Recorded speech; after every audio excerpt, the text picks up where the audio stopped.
शुरू करना चाहिए था। तो वैसे तो कल से टाइम चेंज कर दिया था प्रभु जी ने कि 6:30 बजे से करेंगे, तो हम मेरे ख्याल से उस हिसाब से अपने टाइम पे हैं।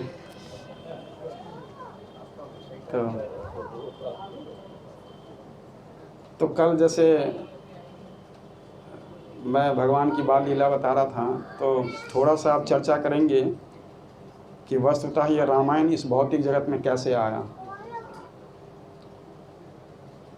वाल्मीकि मुनि अपने आश्रम में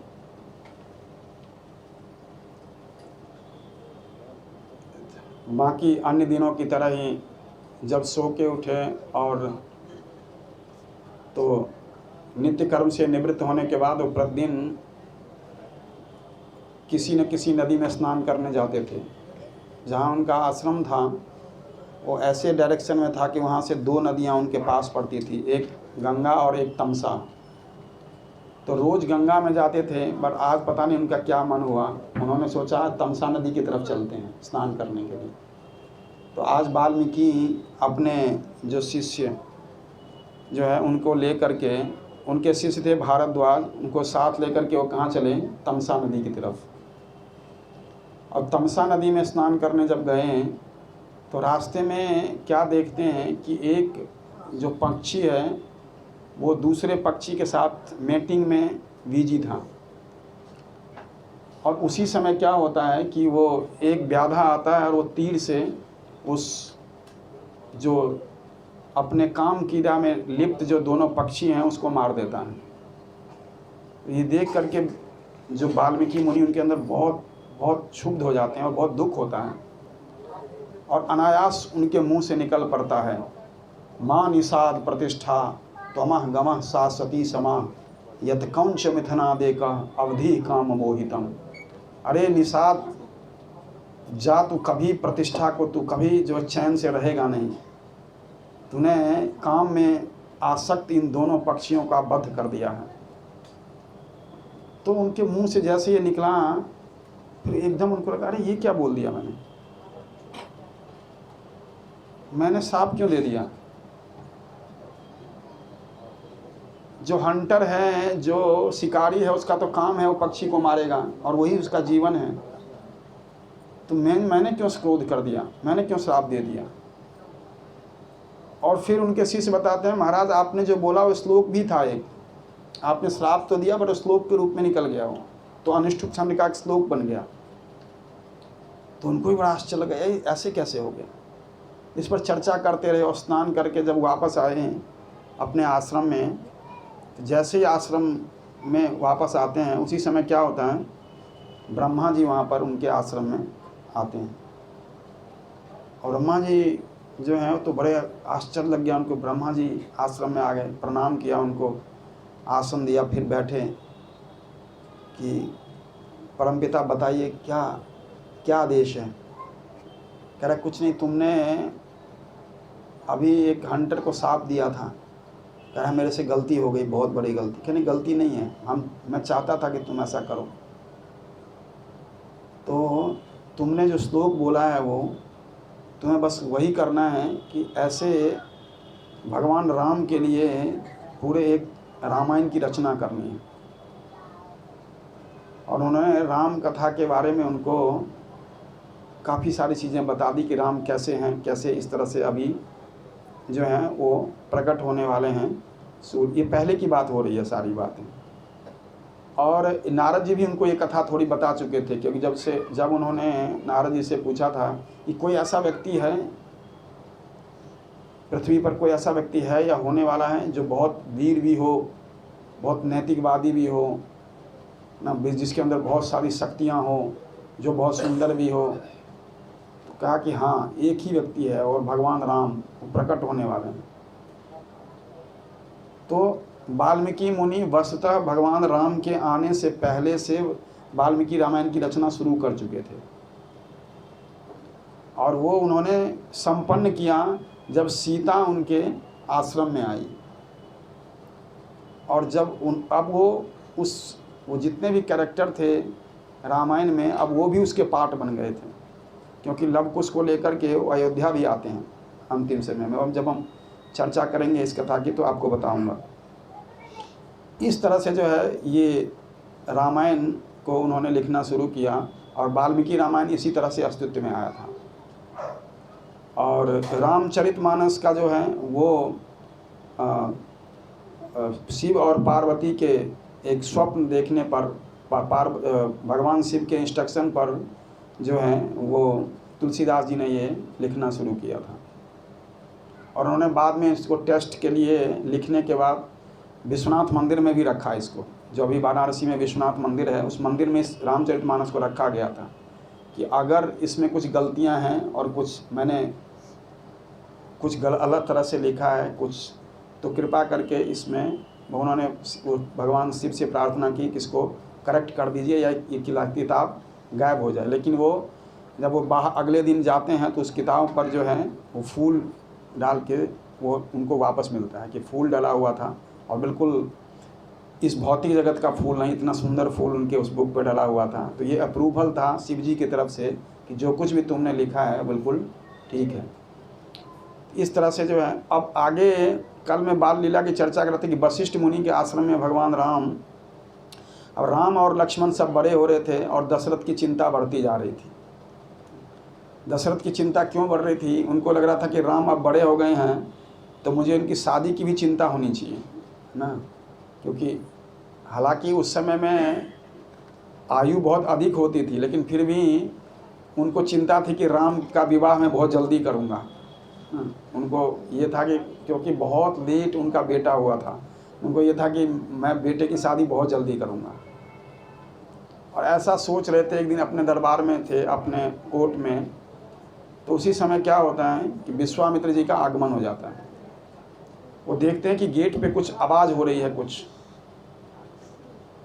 तो एक जो उस गेट से जो एक गार्ड था वो भागता हुआ अंदर प्रवेश करता है, कहता है महाराज कोई बहुत बड़े क्रोधी ऋषि आए हैं और मान ही नहीं रहे उनको।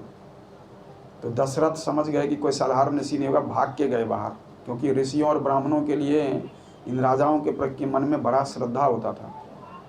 कोई भी संत आए, वैष्णव आए, ब्राह्मण आए तो कुछ भी कर लेते थे। और इसी तरह से जो हैं वो वहाँ पर जाते हैं, उनको वापस लेके आ जाते हैं और राज दरबार में बिठाते हैं और फिर उनका स्वागत करते हैं। तो सबसे अच्छा स्वागत क्या है किसी गेस्ट का? कैसे स्वागत करते हैं? सबसे अच्छा तरीका क्या है गेस्ट का स्वागत करने के लिए? कृतज्ञता भरे 2 वचन बोलिए, बाकी सब बाद में है कि आहा आइए आइए आइए, आपकी कृपा से तो धन्य हो गया। ये कृतज्ञता भरे जो वचन हैं वो व्यक्ति को ज़्यादा प्लीज करते हैं, उसको बहुत प्रसन्नता होती है कि व्यक्ति मैंने कितना आदर किया। तो उन्होंने जो है वो इसी तरह से वो उनके लिए एक वेलकम ड्रिंक की तरह है कि आप आए और उनको मधुर वचनों से, क्योंकि कई बार क्या होता है कि जो गरीब ब्राह्मण थे और कई ऐसे लोग थे जिनके पास कुछ होता ही नहीं था उनको ऑफ़र करने के लिए, तो क्या है कि उनके पास मधुर वचन तो हैं, आपके पास आसन है और मधुर वचन है, उनसे स्वागत करिए। और जल का गिलास भी होगा, क्योंकि आप जहाँ रहते हैं पानी तो होगा ही होगा, तो पानी से इस तरह से उनका स्वागत करिए। तो ये सबसे जो है वो, हालांकि विश्वामित्र जानते थे कि अयोध्या किसी भी तरह की मदद के लिए हमेशा तैयार रहता है। ये वैसे ही है जैसे श्वेत द्वीप जो है या शिवलोक है, जहाँ पर वो कभी भी जाएंगे तो उनको जो भी चाहेंगे उनको मिल जाएगा। उसी तरह उनको मालूम था कि राजा दशरथ के पास मैं किसी भी चीज़ के लिए जाऊँगा कभी मना नहीं करेंगे, और इसीलिए वो जो हैं वो आए थे यहाँ पर। विश्वामित्र का क्या अर्थ है? जो पूरे एंटायर वर्ल्ड का फ्रेंड है, मतलब सबका मित्र है, पूरे विश्व का जो मित्र है वही विश्वामित्र है। तो विश्वामित्र का मतलब जो सारे संसार का मित्र है। तो क्योंकि आप देखो कि वेलकम, भगवान भगवद गीता में वाणी की तपस्या क्या बताते हैं? वांग्मय की तपस्या क्या बताते हैं? हाँ, सत्यम बनना, हितकारी वचन हो, मनोहर हो, है ना, शास्त्रों पर आधारित हो, उत्तेजित ना करने वाला हो, 5 तरह का लक्षण बताते हैं। तो कभी भी एक गेस्ट के वेलकम के लिए सबसे इम्पोर्टेंट क्या है कि उनको मधुर वचन से आप स्वागत करिए, ये सबसे ज़्यादा महत्वपूर्ण है।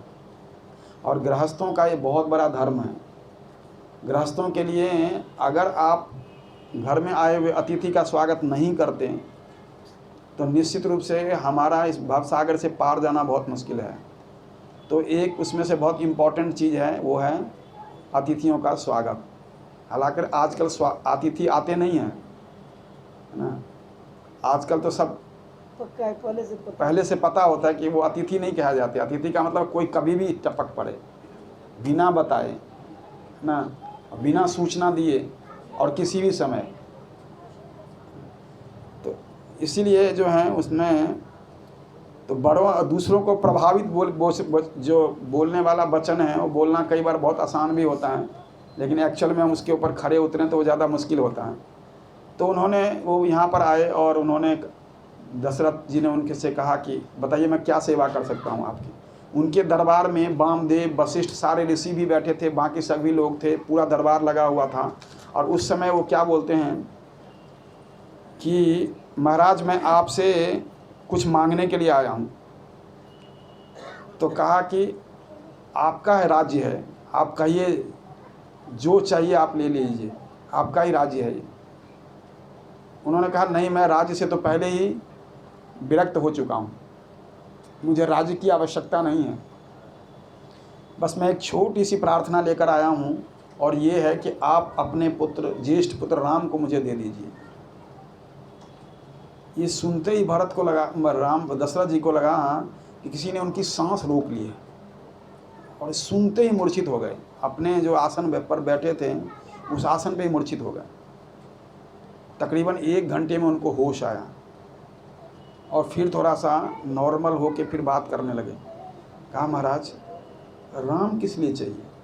क्योंकि उनको मालूम था कि एक व्यक्ति ने, मैंने उसको बोला है कि आप जो मांगेंगे मैं दूंगा, अब उसने मांगा है तो मैं उसको मना नहीं कर सकता। तो कह रहे हैं कि आपको राम किस लिए चाहिए? कह रहे हैं कुछ नहीं, बस 2 राक्षस हैं हमारे यहाँ, बहुत उत्पात मचाते हैं और मैं बहुत बड़ा यज्ञ करने वाला हूँ, तो मैं सोच रहा हूँ कि राम को लेके जाऊँ, राम यज्ञ की रक्षा करेंगे। अब तो दशरथ और परेशान हो गए। कह रहे हैं महाराज आपको पता है राम बहुत छोटा बच्चा है अभी। तो उन्होंने कहा कि मैं आपके यज्ञ की रक्षा के लिए स्वयं चलता हूँ और हमारी सेना चलेंगी आपके साथ। राम तो अभी बच्चे हैं, इनको रहने दीजिए अयोध्या में, हम चलेंगे, मैं साथ स्वयं चलूँगा, मेरी सारी सेनाएं चलेंगी और हम सब मिल कर के आपके यज्ञ की रक्षा करेंगे। तो विश्वामित्र ने कहा कि नहीं नहीं नहीं, मुझे आपकी आवश्यकता नहीं है, मुझे आपकी आवश्यकता नहीं है, मुझे तो केवल आप अपने बड़े पुत्र को दे दीजिए। तो उन्होंने कहा कि महाराज, उनको फिर एक बार झटका लगा कि बार बार मेरे पुत्र को मांग रहे हैं। लेकिन विश्वामित्र ने उनको ये विश्वास दिलाया कि राम सब कुछ करने में समर्थ हैं, आप चिंता मत करिए। अहम वदामि महात्मानं रामं सत्यम पराक्रमं वशिष्ठो अपि महातेज ये चेये में तपसि स्थितः। कहा कि मैं सच बता रहा हूँ आपको, राम सब कुछ करने में समर्थ हैं, इसीलिए कृपा करके आप मुझे राम दे दीजिए और किसी को जाने की आवश्यकता नहीं है। तो अब दशरथ ने सोचा कि एक बार भी ये मेरे पुत्र से नहीं मिले हैं तो उसके पराक्रम के बारे में कैसे जानते हैं। कहा महाराज आप मेरे पुत्र से कभी नहीं मिले आज तक, और आप कैसे जानते हैं कि बहुत बड़ा पराक्रमी है? छोटा बच्चा है अभी, वो 12 साल का बच्चा है वो, आप कह रहे हैं बहुत बड़ा पराक्रमी है, आप कभी उससे मिले नहीं, आप कैसे जानते हैं पराक्रमी है? तो आप देखिए कितना जो है उसमें दोनों के दर्शन में क्या फर्क था। एक जो है वो आध्यात्मिक शक्ति के कारण विश्वामित्र ये जानते थे कि राम जो हैं कितने पावरफुल हैं, है ना, और दशरथ अपने मोह और पुत्र प्रेम की वजह से ये बात नहीं जानते थे कि राम कितने शक्तिशाली हैं। इसीलिए उनको लगा कि ये तो संभव ही नहीं है। तो उन्होंने कहा कि नहीं, मुझे तो केवल राम ही चाहिए। तो दशरथ दोबारा से मूर्छा में आ गए और फिर उनको होश में लाया गया तो फिर बात कर रहे हैं, फिर तीसरा तर्क दे रहे हैं। कह रहे प्रभु, एक तो राम बहुत छोटे हैं, 12 साल के हैं, और आप कह रहे हैं राक्षसों से रक्षा करने के लिए। राक्षसों को उसने तो आज तक कभी किसी युद्ध में भाग नहीं लिया, अब सीधे राक्षस को मारने जाएगा। और वो भी जिस राक्षस का आप नाम ले रहे हैं रावण से, उसका आज तक मेरे से भी कभी सामना नहीं हुआ। तो ऐसे राक्षसों का आप वध करने के लिए उसको लेके जा रहे हैं। उन्होंने कहा कि लेकिन मुझे तो राम ही चाहिए। विश्वामित्र भी अड़ गए। उन्होंने कहा महाराज एक और प्रॉब्लम है, शाम होते ही राम की आंखें बंद हो जाती हैं। वो शाम के बाद कुछ करता नहीं, सो जाता है, वो खाता भी नहीं है। जैसे ही अंधेरा होता है वो सो जाता है। और आपके यहाँ तो अंधेरा ही अंधेरा है, क्योंकि जंगल में तो केवल अंधेरा ही अंधेरा है, तो वो तो कुछ कर ही नहीं पाएगा। तो आप उसको क्यों लेके जा रहे हो? तो उन्होंने कहा अब क्या है कि एक्चुअल में उन्होंने कहा कि फिर कह रहे हैं कि राम जो हैं इतने क्वालिफाइड भी नहीं हैं। अभी तो गुरुकुल से आए हैं वो, और कहीं पर उसकी परीक्षा भी नहीं हुआ कि मैंने कहीं देखा हो कि वो बाण चला सकता है, नहीं चला सकता है। क्योंकि जो राम हैं उसमें उन्होंने कहा कि और वो अकेले जो हैं इतने सारे राक्षसों का वध कर देंगे राम, ये कैसे संभव है? आप खुद कह रहे हैं कितने हजारों राक्षस हैं। तो अब विश्वामित्र को लगा कि हालांकि दशरथ इस बात को समझने में बिल्कुल अक्षम थे कि विश्वामित्र के संग जाकर के राम के का जो है वो निश्चित रूप से लाभ होने वाला है। और जब उन्होंने सोचा कि मैं अपने पुत्र का विवाह करना चाहता हूँ, इसी इच्छा के स्वरूप जो हैं विश्वामित्र वहाँ उपस्थित हुए। लेकिन ये बात दशरथ को नहीं पता था कि इसका इससे कुछ कनेक्शन है, तो इसीलिए वो बहुत परेशान हो रहे थे, है ना। वो अपने पिता के व्यू पॉइंट से देख रहे थे कि मेरा बेटा अभी छोटा है, वो नहीं है, और वो एक शिक्षक की भांति देख रहे थे कि इसमें बहुत सारे गुण हैं, बहुत टैलेंट है, बहुत कुछ करेगा। तो दोनों के अंदर उसमें व्यू पॉइंट में अंदर था, है ना। तो अब क्या हुआ, क्योंकि दशरथ जो है वो क्वांटिटी में विश्वास करते थे और विश्वामित्र क्वालिटी में विश्वास करते थे। तो उन्होंने कहा कि एक बात और हो सकता है, अगर आप राम को ले ही जाना चाहते हैं तो मैं साथ चलूँगा, मेरी सेना साथ चलेगी और फिर हम राम को साथ में लेके जाएंगे। तो विश्वामित्र ने इस प्रपोजल को भी कहा मुझे ये स्वीकार नहीं है, मुझे केवल राम चाहिए।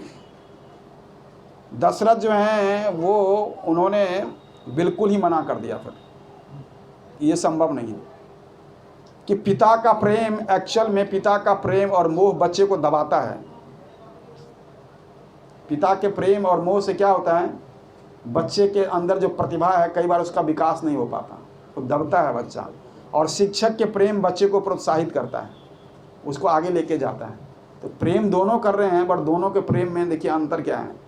एक के प्रेम से बच्चा दब रहा है, दूसरे प्रेम के बच्चे से बच्चा जो है वो प्रोत्साहित हो रहा है। क्योंकि जो दशरथ का दृष्टिकोण था वो भौतिक था, बंधनकारी था। विश्वामित्र का दृष्टिकोण आध्यात्मिक था और खुला था ना। कि दशरथ जो हैं वो एक्चुअल में राम से प्रेम करते थे, पर विश्वामित्र राम को जानते थे। दशरथ अपने बेटे को प्रेम करते थे, राम को प्रेम करते थे, और वो विश्वामित्र राम को जानते थे। इसीलिए वो क्या कह रहे थे, मुझे केवल राम चाहिए। और दशरथ कह रहे थे मेरा बेटा छोटा है। फिर उनको लगा कि कोई उपाय नहीं है, तो उनके चरणों में गिर पड़े और दोनों पैर पकड़ लिए विश्वामित्र।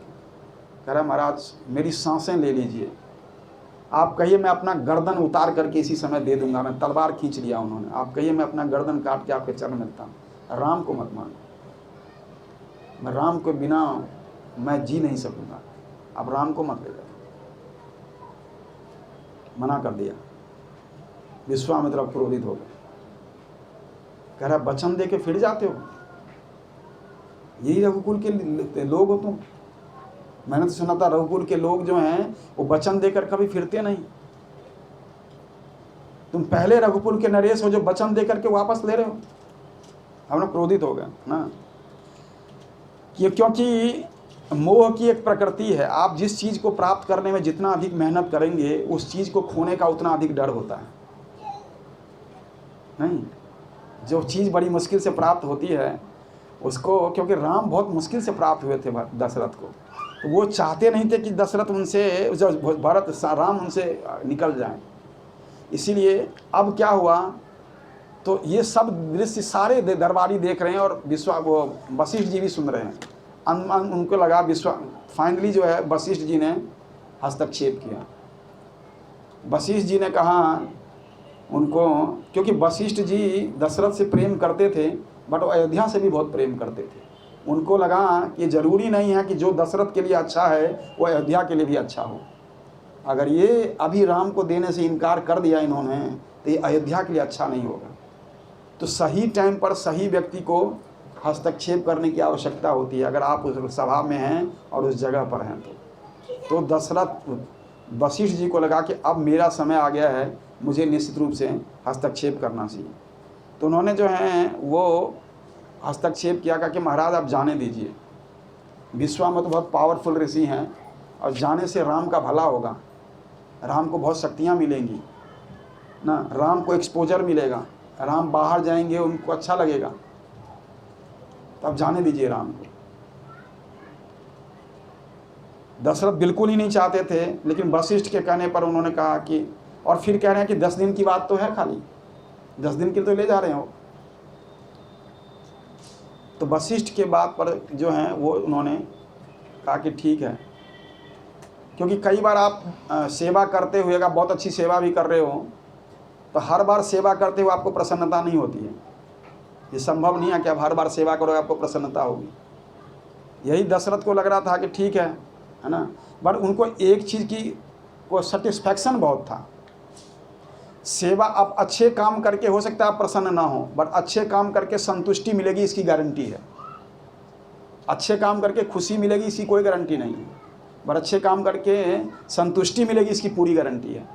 तो उनको लगा कि एटलीस्ट चलो मैंने वशिष्ठ जी की बात मान ली, मेरी बात रह गई, मैंने उनको वचन दिया था कि आप जो मांगेंगे दूंगा।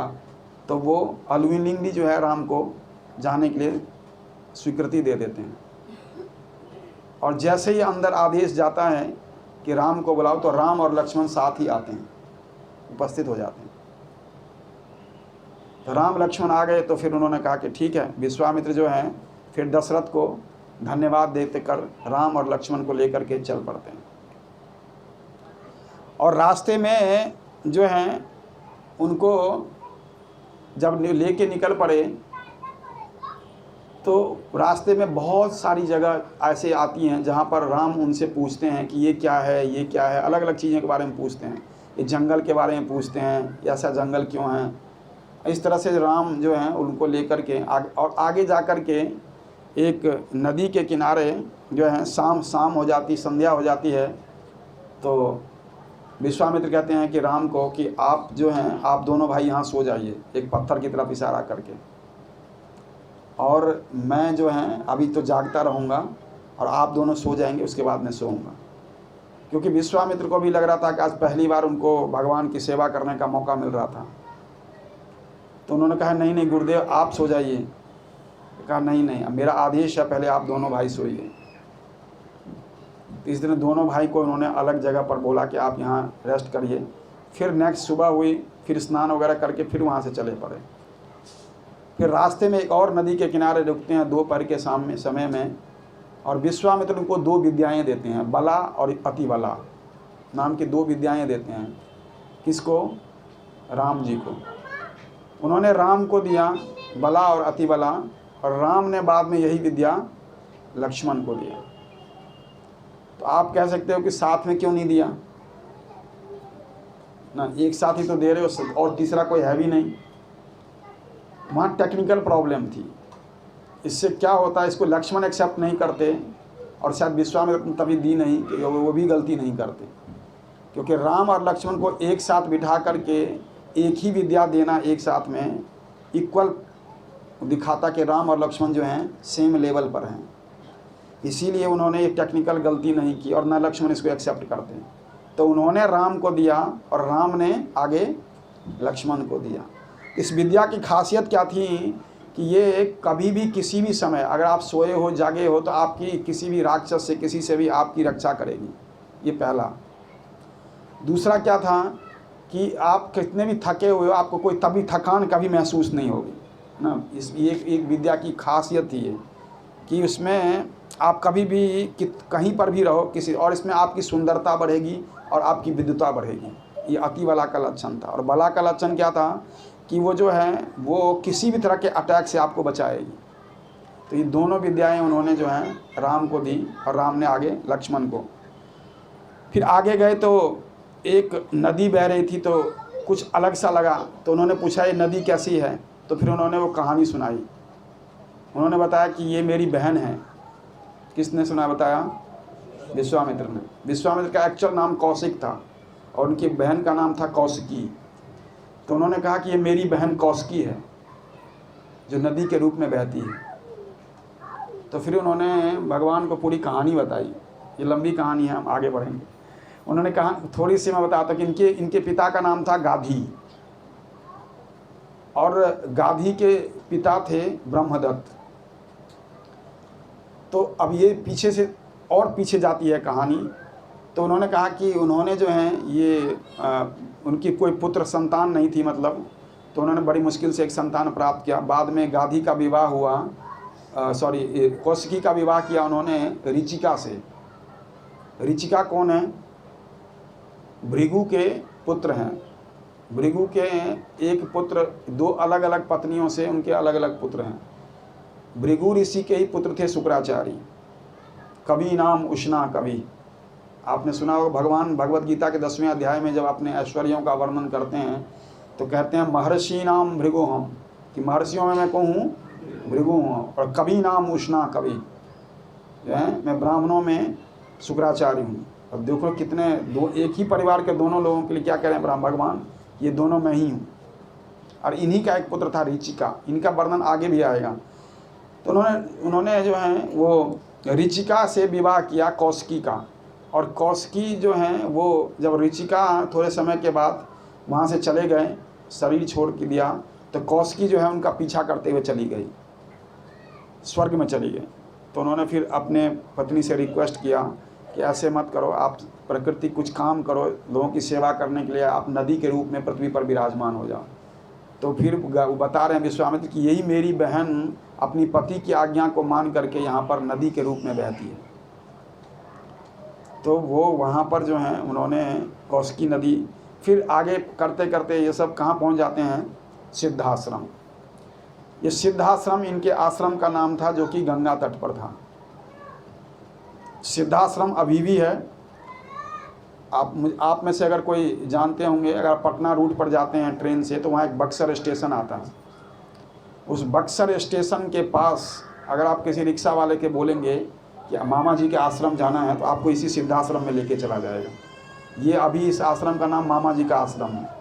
ये सिद्धाश्रम जो हैं वो, क्योंकि वो राम को अपना बहनोई मानते थे, जो इससे पहले वाले बाबा जी थे, और तो गाली देते थे, तो इनको सब मामा जी बोलते थे वहाँ पर।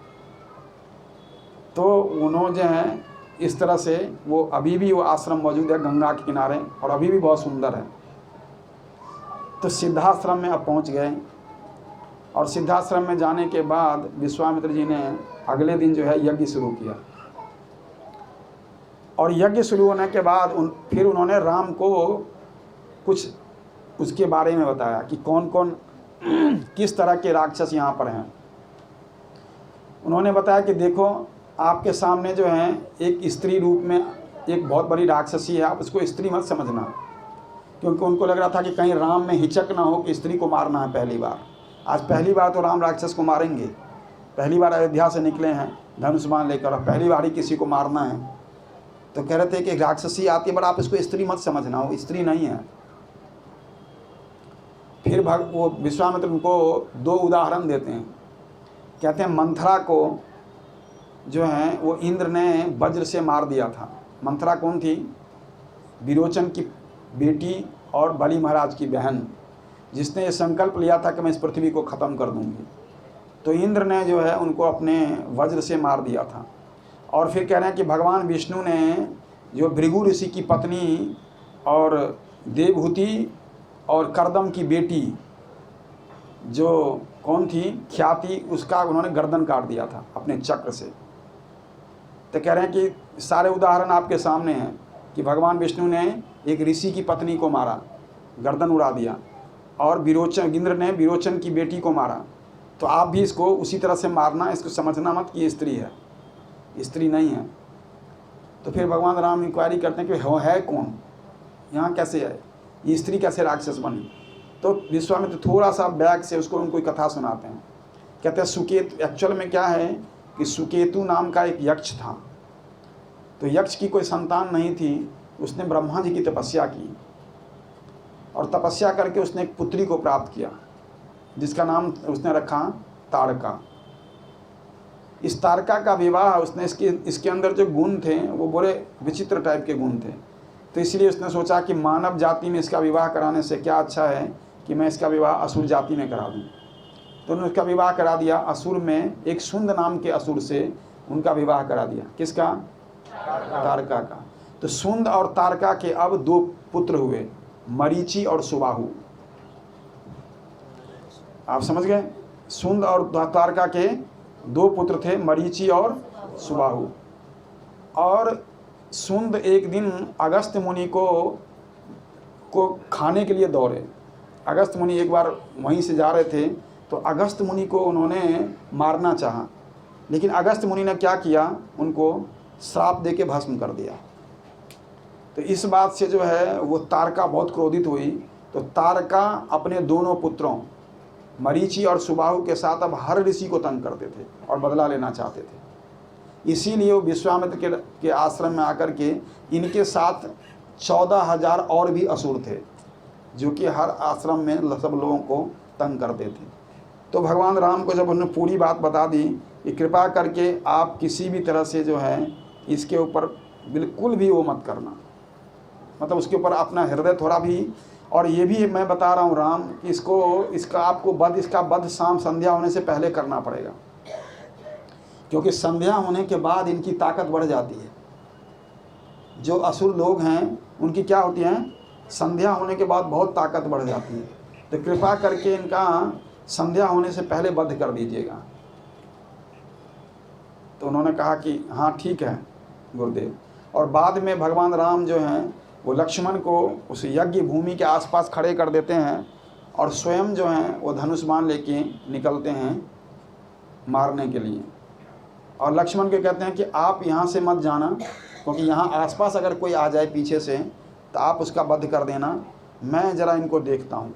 और भगवान ने 14,000 राक्षसों को पहले मारा, 14,000 राक्षसों को, और बाद में उन्होंने तारका को मारा, और तारका को मारने के बाद उन्होंने सुबाहु को मारा, और सुबाहु को मारने के बाद भगवान ने मारीचि को मारा नहीं, क्योंकि भगवान को लगा कि ये आगे काम आएगा। तो भगवान ने क्या किया, एक बाण चला करके उसको 80 मील दूर फेंक दिया। 80 योजन लिखा हुआ, 80 योजन दूर फेंक दिया भगवान ने उसको एक बाण पर चढ़ा। तो मारीचि उसके बाद उस इलाके में कभी नहीं गया। और इस तरह से विश्वामित्र जी का यज्ञ संपन्न हो गया, सब कुछ ठीक हो गया, पूरे 10 दिन बीत गए। अब राम और लक्ष्मण ने उनसे कहा कि अब गुरुदेव हमें आज्ञा दीजिए, हम अयोध्या की तरफ जा रहे हैं, वापस चले जाते हैं। तो उन्होंने कहा कि राम आप मेरे साथ चलना चाहोगे? तो कह रहे आप कहाँ जा रहे हैं गुरुदेव? कह रहे मैं मिथिला जा रहा हूँ, मिथिला में राजा जनक का मुझे इनविटेशन है, वहाँ क्या हो रहा है? उनका धनुष यज्ञ हो रहा है। तो धनुष यज्ञ सुन के दोनों भाई एकदम खुश हो गए, कहते हम भी देखेंगे धनुष यज्ञ, हमने कभी देखा ही नहीं धनुष यज्ञ, चलिए हम भी चलते हैं। तो दोनों भाई अब क्या हो गया, उनके साथ चल पड़े, और चलते चलते पहुंच गए विशाला। जब संध्या हुई तो विशाला नाम का एक देश था जहाँ पर वो पहुँचते हैं।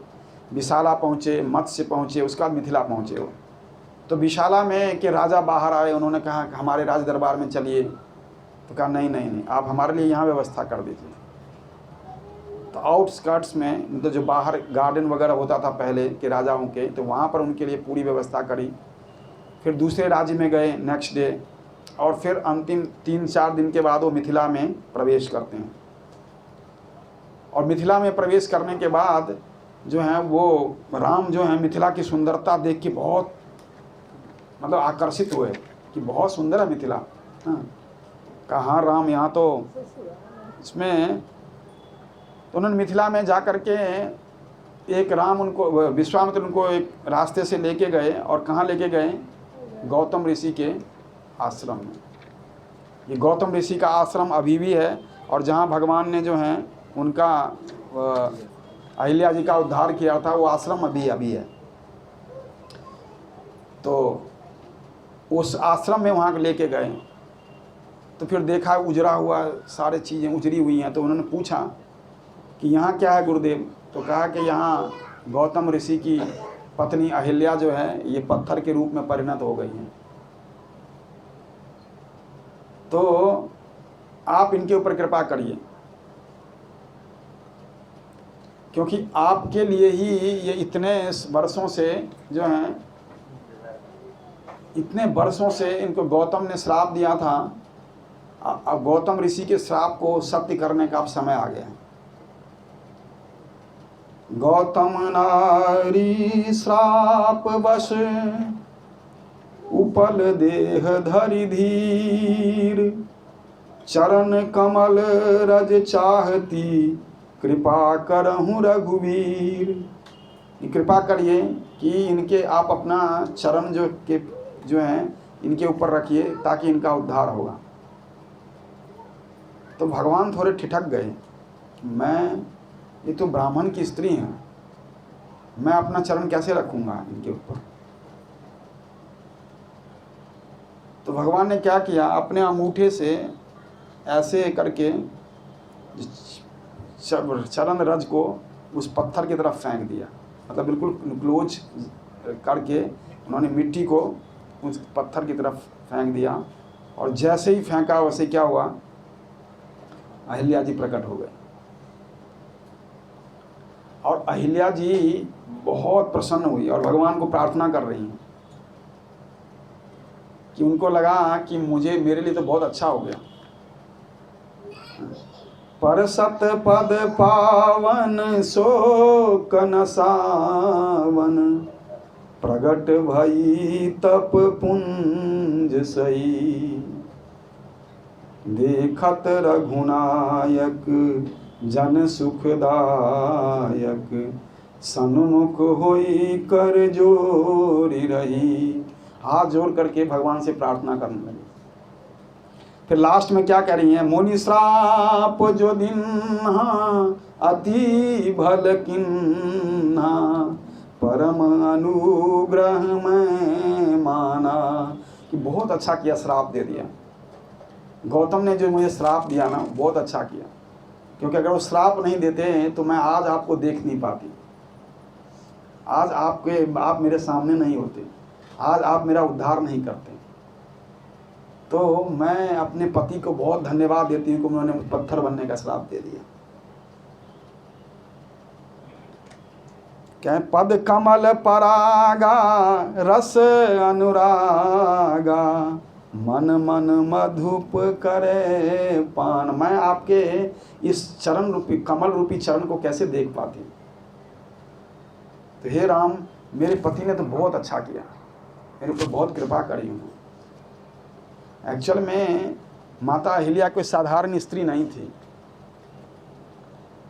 और लेकिन समय और परिस्थिति व्यक्ति को किस तरह से कहाँ ला कर रख देता है। ये ब्रह्मा की बेटी हैं अहिल्या, ब्रह्मा की एकमात्र बेटी अहिल्या, बहुत ही सुंदर, अति सुंदर। तो अति सर्वत्र वर्जयेत्, कहना कि हर किसी भी चीज़ में अगर आप अति करेंगे तो बड़ा खतरनाक हो जाता है। तो सुंदरता इतनी अधिक थी अहिल्या की कि हर व्यक्ति उनसे शादी का विवाह करना चाहता था। इंद्र, चंद्र, वायु, पवन, वरुण, हर व्यक्ति, ऋषि, मानव, कोई दानव, हर व्यक्ति चाहता था अहिल्या का हाथ मिल जाए। और ब्रह्मा जी को लगा कि अहिल्या बहुत बड़ी हो गई है, मुझे इसको किसी से विवाह करना चाहिए। तो उनको लगा कि हर व्यक्ति इसको चाहता है, हर व्यक्ति इससे विवाह करना चाहता है, तो किससे विवाह करवाऊं। उन्होंने एक शर्त रख दी कि जो भी पूरी पृथ्वी की परिक्रमा जितनी जल्दी करके आएगा, उन्होंने पूरी सभा बुलाई, स्वयंवर की मीटिंग बुला दी पूरे देवताओं की, सबके अध्यक्ष हैं, है ना, बुला लिया सबको। मेरी अहिल्या का विवाह मैं उसी से कराऊंगा जो सबसे पहले पृथ्वी का चक्कर लगा के यहाँ पहुँच जाएगा। कहा ठीक है, सब निकल गए अपने अपने वाहन से, लाओ चक्कर लगाना। गौतम ऋषि भी बहुत उत्सुक थे अहिल्या से विवाह करने के। इन्होंने कहा कि सबके पास तो वाहन है, हम कैसे जाएंगे। उन्होंने क्या किया, जो स्वर्ग की गाय थी सुरभि, उसकी परिक्रमा कर ली और ब्रह्मा जी के सामने आके खड़े हो गए। कहा परमपिता, मैंने पूरे पृथ्वी का चक्कर लगा लिया, विवाह करवा दीजिए। कहा तुमने कहाँ कर लिया। कहा सुरभि का क्या, सर सुरभि में सबका वास है कि नहीं वास है। अब ब्रह्मा जी का सिद्धांत ब्रह्मा जी के सिर पर, पृथ्वी की सुरभि में, गाय में सब कुछ का वास है, समस्त देवताओं का, पृथ्वी का, इसका इसका। अब ब्रह्मा जी एकदम चुप, बात तो बिल्कुल ठीक कह रहा है। कह रहा चल होगी, अहिल्या से विवाह करवा। अब सबसे पहले इंद्र आए। इंद्र ने ब्रह्मा जी से बहस शुरू कर दी कि ऐसे थोड़े होता है, आपने बोला पर उसका गाय की परिक्रमा कर दी तो आपने उसको विवाह करवा दिया। क्योंकि इंद्र बहुत बहुत अहिल्या के प्रति बहुत आकर्षित हो गए थे, बहुत ज़्यादा। किसी भी तरह अहिल्या का हाथ चाहते थे। और अब तो विवाह हो गया और अहिल्या को गौतम मिथिला ले आए, जहाँ उनका आश्रम था, और वहाँ पर रहने लगे। एक दिन सुबह वहाँ पर, जहाँ पर ये आश्रम है, उस आश्रम से तकरीबन 1 किलोमीटर पर एक नदी है, दूधमती।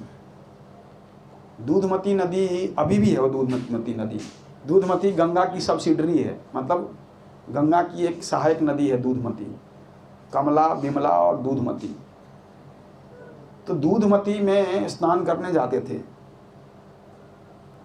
प्रतिदिन सुबह 3:30 साढ़े 3 बजे उठ करके। तो आज जो है वो गंगा में स्नान करने के लिए वो चल पड़े। उसमें अभी वो रात, वैसे तो 4 साढ़े 4 बजे जाते थे, तो क्या किया इंद्र ने, मुर्गे का वो बना करके आवाज़ दे दिया, क्या बोलते हैं उसको, बांग देना। तो 3 बजे ही, 2:30 बजे ही उठ करके वो ऋषि निकल पड़े, क्योंकि उस समय घड़ी तो होती नहीं थी, अलार्म लगा के भैया मंगल आरती जाना। उन्होंने देखा कि आवाज़ हो गई है, इसका मतलब सुबह हो गया है, निकल गए। निकल गए तो कुछ ही देर में वापस आ गए। कुछ ही देर में वापस आए और अहिल्या को पकड़ा, मैं आपके साथ जो है वो प्रेम करना चाहता हूँ। अहिल्या को लगा कि अनयूजुअल घटना थी, क्योंकि गौतम ऐसा कभी करते नहीं थे कि इस समय प्रेम करूँगा मैं तुमसे। लेकिन जब उन्होंने हाथ पकड़ा तो समझ गई गौतम। कह रहे कौन हो आप, क्योंकि वो गौतम का वो वेश बना के आए थे। तो उन्होंने छुपाया नहीं, कहा मैं इंद्र हूँ, मैं आपके प्रति बहुत आकर्षित हूँ। तो अब अहिल्या जी भी मना नहीं कर पाई, क्योंकि वो भी उनके मन में भी इंद्र के लिए थोड़ा सॉफ्ट कॉर्नर था। और इस तरह से इंद्र और अहिल्या जो हैं वो काफ़ी समय बिताया उन्होंने। उधर जब वो स्नान करने गए, जब पानी में प्रवेश किया, तो उनको लगा कि उचित समय पर नहीं आया हूँ, मैं जल्दी आ गया। क्योंकि पानी का जो तरंगे और जो चीज़ें होती हैं वो उस समय उस तरह की नहीं थी। तो उनको लगा कि उन्होंने क्या किया कि शीघ्रता से स्नान किया और वापस चल पड़े। इधर अहिल्या ने इंद्र से कहा कि आप जल्दी करो, कहीं ऐसा ना हो कि मेरे पति आ जाएं, आप जल्दी चले जाओ यहाँ से। उनका ठीक है ठीक है। उन्होंने जो है अपने इंद्र, उनको आप छुपना किस लिए था, है ना, तो इंद्र रूप में ही वो कुटिया से बाहर निकले। आश्रम से बाहर निकल रहे थे कि गौतम ऋषि सामने से प्रकट, आमना सामना हो। और जैसे ही ये देखा, सब गौतम ऋषि को सब समझ में आ गया। वहाँ मैं इतनी जल्दी गया, सभी समझ उन्होंने एकदम से इंद्र को श्राप दे दिया कि तुम केवल इंद्रिय सुख के लिए इस तरह से क्या व्यवहार करता है, तो पूरे शरीर में योनि हो जाएगी तेरे। मालूम है आपको, ये अलग कथा है। उनके पूरे शरीर में स्त्री का योनि बन गया इंद्र के। और वापस आ गए, अंदर आए। अहिल्या बिना बोले, मेरे साथ इस तरह का व्यवहार, तुम्हारे अंदर कोई भावना नहीं है पति के लिए। ऐसी भावना, इमोशनलेस तो पत्थर होते हैं, तो जाओ तुम पत्थर हो।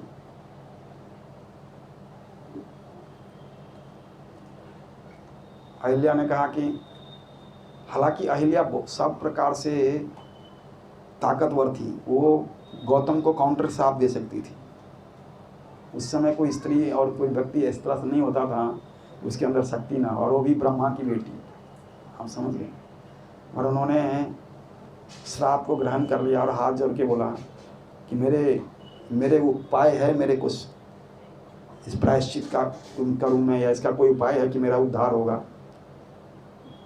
कहाँ जरूर होगा, राम आएंगे त्रेता में और इसी आश्रम की तरफ से आएंगे, तब आपका उद्धार होगा, उससे पहले तो नहीं।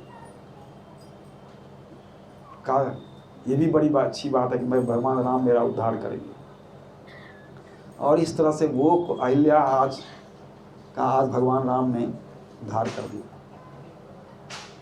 और इस तरह से बाद में अहिल्या, और फिर भगवान राम जो हैं वो अपने विश्वामित्र के साथ आगे बढ़ते हैं और जनकपुर की तरफ जाते हैं। बीच में मिथिला की सुंदरता देखकर भगवान राम बहुत आकर्षित होते हैं और कहते हैं मिथिला तो बहुत, सच में बहुत समृद्ध राज्य है। निश्चित रूप से जो इनके राजा भी हैं वो भी बहुत पायस होंगे। फिर विश्वामित्र को कथा बताते हैं कि जनक बहुत पायस किंग हैं, और जिसके लिए जनक ये हो रहा है वो भी बहुत। फिर उन्होंने बताया कि ये धनुष यज्ञ हो क्यों रहा, उनकी बेटी भी बहुत पायस है। और फिर कह रहे हैं कि राम ये अयोनिजा है सीता। फिर वो सीता की कथा बताते हैं कि एक बार मिथिला में अकाल पड़ा, तो 12 साल तक अकाल पड़ने के बाद ज्योतिषियों ने उनको कहा कि महाराज ये अकाल कभी खत्म होने का नाम नहीं ले रहा है। तो उन्होंने कहा क्या उपाय है? का एकमात्र उपाय ये है कि आप खुद अगर हल चलाएंगे तो ये जो है बारिश हो जाएगी। उन्होंने कहा ठीक है। तो सोने का हल बनवाया गया, और उसमें जो है उन्होंने उसमें एक लोहे का एक इतना चौड़ा एक वो डलता है जिसको सीत बोलते हैं, उसका नाम सीत होता है। उससे उन्होंने जो है वो शुरू किया, और जैसे ही थोड़ी दूर गए तो उन्होंने क्या देखा, वो सीत आगे नहीं बढ़ रहा। तो लगा कि कुछ है, खोदो इसको। खोदा तो एक बहुत बड़ा बक्सा पेटी निकल आया। खोला तो उसमें एक लड़की इतनी सुंदर चमकती हुई। जनक की कोई संतान नहीं थी उस समय। जनक सीता उनको ले आए, उसका नाम सीता रख दिया, क्योंकि सीत से उत्पन्न हुई थी इसलिए उनका नाम सीता रखा। और सीता को लेके आए, और उस समय बारिश भी शुरू हो गई मिथिला में, और उसको राजकुमारी को पाल। बाद में सुनैना ने, जो जनक महाराज की पत्नी थी सुनैना, उसने एक बेटी को जन्म दिया जिसका नाम था उर्मिला। तो उर्मिला और सीता जो हैं बहनें थी, और ये शीरध्वज जनक थे, और शीरध्वज जनक के भाई थे कुशध्वज जनक। तो कुशध्वज जनक की 2 बेटी थी, मांडवी और श्रुतिकृति। तो कह रहे हैं राम उसी सीता के विवाह के लिए ये धनुष यज्ञ रखा गया है। तो कहा कि लेकिन अब धनुष यज्ञ रखने के पीछे एक कारण क्या था कि ये जो धनुष है वो शिव जी का धनुष बहुत बड़ी, ये भी धनुष की कहानी अलग है। इस तरह के 2 धनुष बनाए गए थे एक साथ, विश्वकर्मा जी ने द्वारा एक धनुष। एक बार उन्होंने सोचा कि विष्णु और शिव को एक बार लड़ने देते हैं। उन्होंने ब्रह्मा जी से कहा कि एक बार दोनों में युद्ध हो जाए तो पता लगे ना कि कौन क्या है थोड़ा सा, तो आप कुछ ऐसा कर दो। तो उन्होंने क्या किया कि 2 धनुष बनाए विश्वकर्मा जी ने, और उन 2 धनुष में से एक धनुष जो है उन्होंने शिव जी को दिया और एक धनुष किसको दिया, भगवान विष्णु को। तो शिव जी ने अपना धनुष जो है वो देवताओं को दे दिया, और देवताओं ने वो धनुष बाद में चल करके वो देवव्रत नाम के एक राजा हुए मिथिला के, उस राज मिथिला नगर, उसमें उनको दे दिया। और देवव्रत को देने के बाद वो जो है फिर वो जनक के पास अभी धीरे धीरे करके इनके पास तक आ गया। वो धनुष इतना बड़ा था, उसको उठाने के लिए तकरीबन 500 लोग लगते थे। 500 लोग मिलके उस धनुष को उठाते थे, इतना बड़ा धनुष था और इतना भारी और शक्तिशाली था। तो उन्होंने जो कहा कि ठीक है, अब इसके तरफ उसका वहाँ पर जो है उस धनुष को एक, उसके लिए एक बहुत बड़ा एक्सक्लूसिव हॉल बनाया गया था जिसमें धनुष रखा हुआ था। एक दिन सीता जी अपनी बहनों के साथ और सखियों के साथ खेलती हुई उसमें चली गई, उस धनुष वाले हॉल में चली गई, और उनके जिससे खेल रही थी वो गेंद मान लीजिए किस मोड़, जो भी ऊपर का ओर्च होगा उस पर लटक गया। सबने कहा सीता बॉल तो ऊपर लटक गया, कर अभी उतार लेती। उन्होंने क्या किया, वो धनुष उठा करके बॉल उतार दिया। ये देख करके जो गार्ड थे वहां पर बेहोश हो गए। 500 आदमी उठाते थे उस धनुष को। कितने लोग? 500 लोग उठाते थे जिस धनुष को। उस धनुष को सीता ने यूं उठाया और उससे बॉल उतार दिया। वो भागते गए सीधे राज दरबार में जनक को बताने के, महाराज जनक, सीता ने धनुष उठा लिया, सीता ने धनुष उठा लिया। महाराज जनक को बड़ा क्रोध आ गया, अब वो छोटी सी बेटी है, वो धनुष उठा लेगी। कह रहा महाराज हम झूठ नहीं बोल रहे, सीता ने धनुष उठा लिया। जनक को बड़ा आश्चर्य, जनक को भी आश्चर्य लगे। 500 आदमी लगाता हूँ तो धनुष यहाँ से वहाँ हिलता है। तो वो सीधे अंदर भाग के गए रनिवास में, और सीता को बुलाया। सीता को बुला के सीता को पूछा, सीते तुम उधर गई थी आज, धनुष जहाँ रखा हुआ है? हाँ गई थी, पर मैंने कुछ किया नहीं है, खाली धनुष से वो उतारा था बॉल। उनको लगा कुछ हुआ है। अब दशरथ, वो जो जनक है, वो फेंट हो गए। क्या किया? मैंने धनुष उठा करके वो उतारा था खाली, और कुछ नहीं किया है। ओ वाह, अब लगा जनक को कि एक साधारण लड़की नहीं है, ये एक्स्ट्रा ऑर्डिनरी है। तो इसका विवाह कैसे किसी साधारण व्यक्ति से होगा? इसका मतलब भगवान ने इसके लिए कोई वर भी भेजा होगा। जो लड़की धनुष उठा सकती है, जिसको 500 आदमी उठा पाते, उसके लिए किसी व्यक्ति ने जो है कोई वर भी होगा ऐसा ही।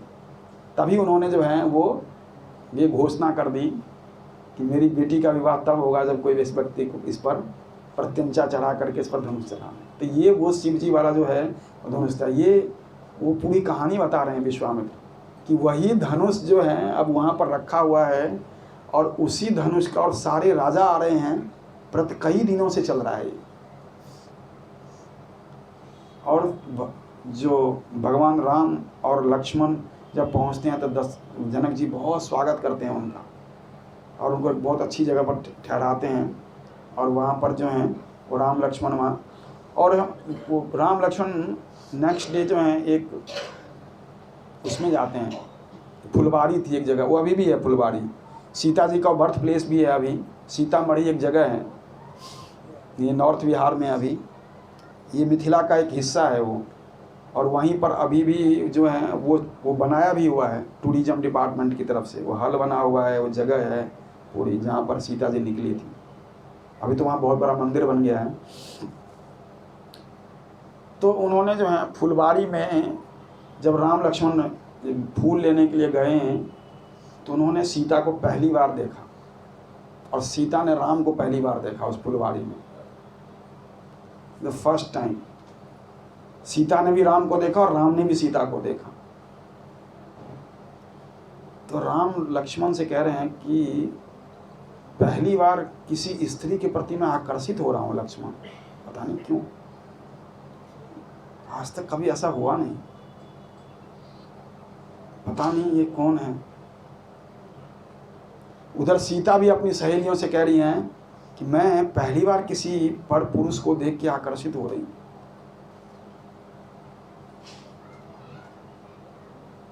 तो इस तरह से जो है उन्होंने एक दूसरे को देखा। और जब भात में धनुष जब तोड़ने का समय आया तो हर व्यक्ति, मिथिला की हर स्त्री, हर व्यक्ति चाहता था कि काश इसी से धनुष टूट जाए, यही तोड़ दे धनुष को। क्योंकि जितने भी अभी आए हैं कोई सीता के लायक तो कोई भी नहीं, एक ही व्यक्ति आया है अभी तक, और इतना कोमल है, पता नहीं तो वो उठा भी पाएगा कि नहीं। बड़े बड़े योद्धा नहीं उठा पा रहे हैं, तो कोई स्त्री कह रही है कि नहीं नहीं उठा लेगा, कुछ पता नहीं चलता कितनी शक्ति होगी। तो धनुष यज्ञ ऑलमोस्ट समाप्त हो गया था। तो समाप्त होने पर जो है वो राजा जनक को बड़ा आश्चर्य लगा, भैया एक व्यक्ति नहीं मिला जो धनुष तोड़ दे। तो कह वृंद उठी उठी गृह जाहूं, लिखान विधि वैदेही विवाहु। हे राजा लोग, नृप वृंद, आप उठ उठ के अपने अपने घरों में जाइए, आप अपने राज्य में लौट जाइए। ऐसा लगता है कि भगवान ने वैदेही का विवाह लिखा नहीं है। हाँ, तो मेरी वैदेही लगता है कुमारी रहेगी। वैदेही क्यों नाम पड़ा?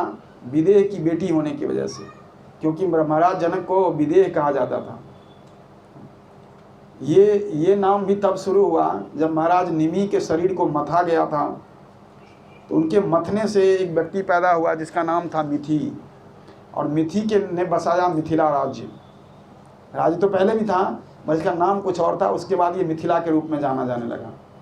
और मिथि के बाद जितने भी नरेश हुए सबको जो है वो विदेह कहा जाता था।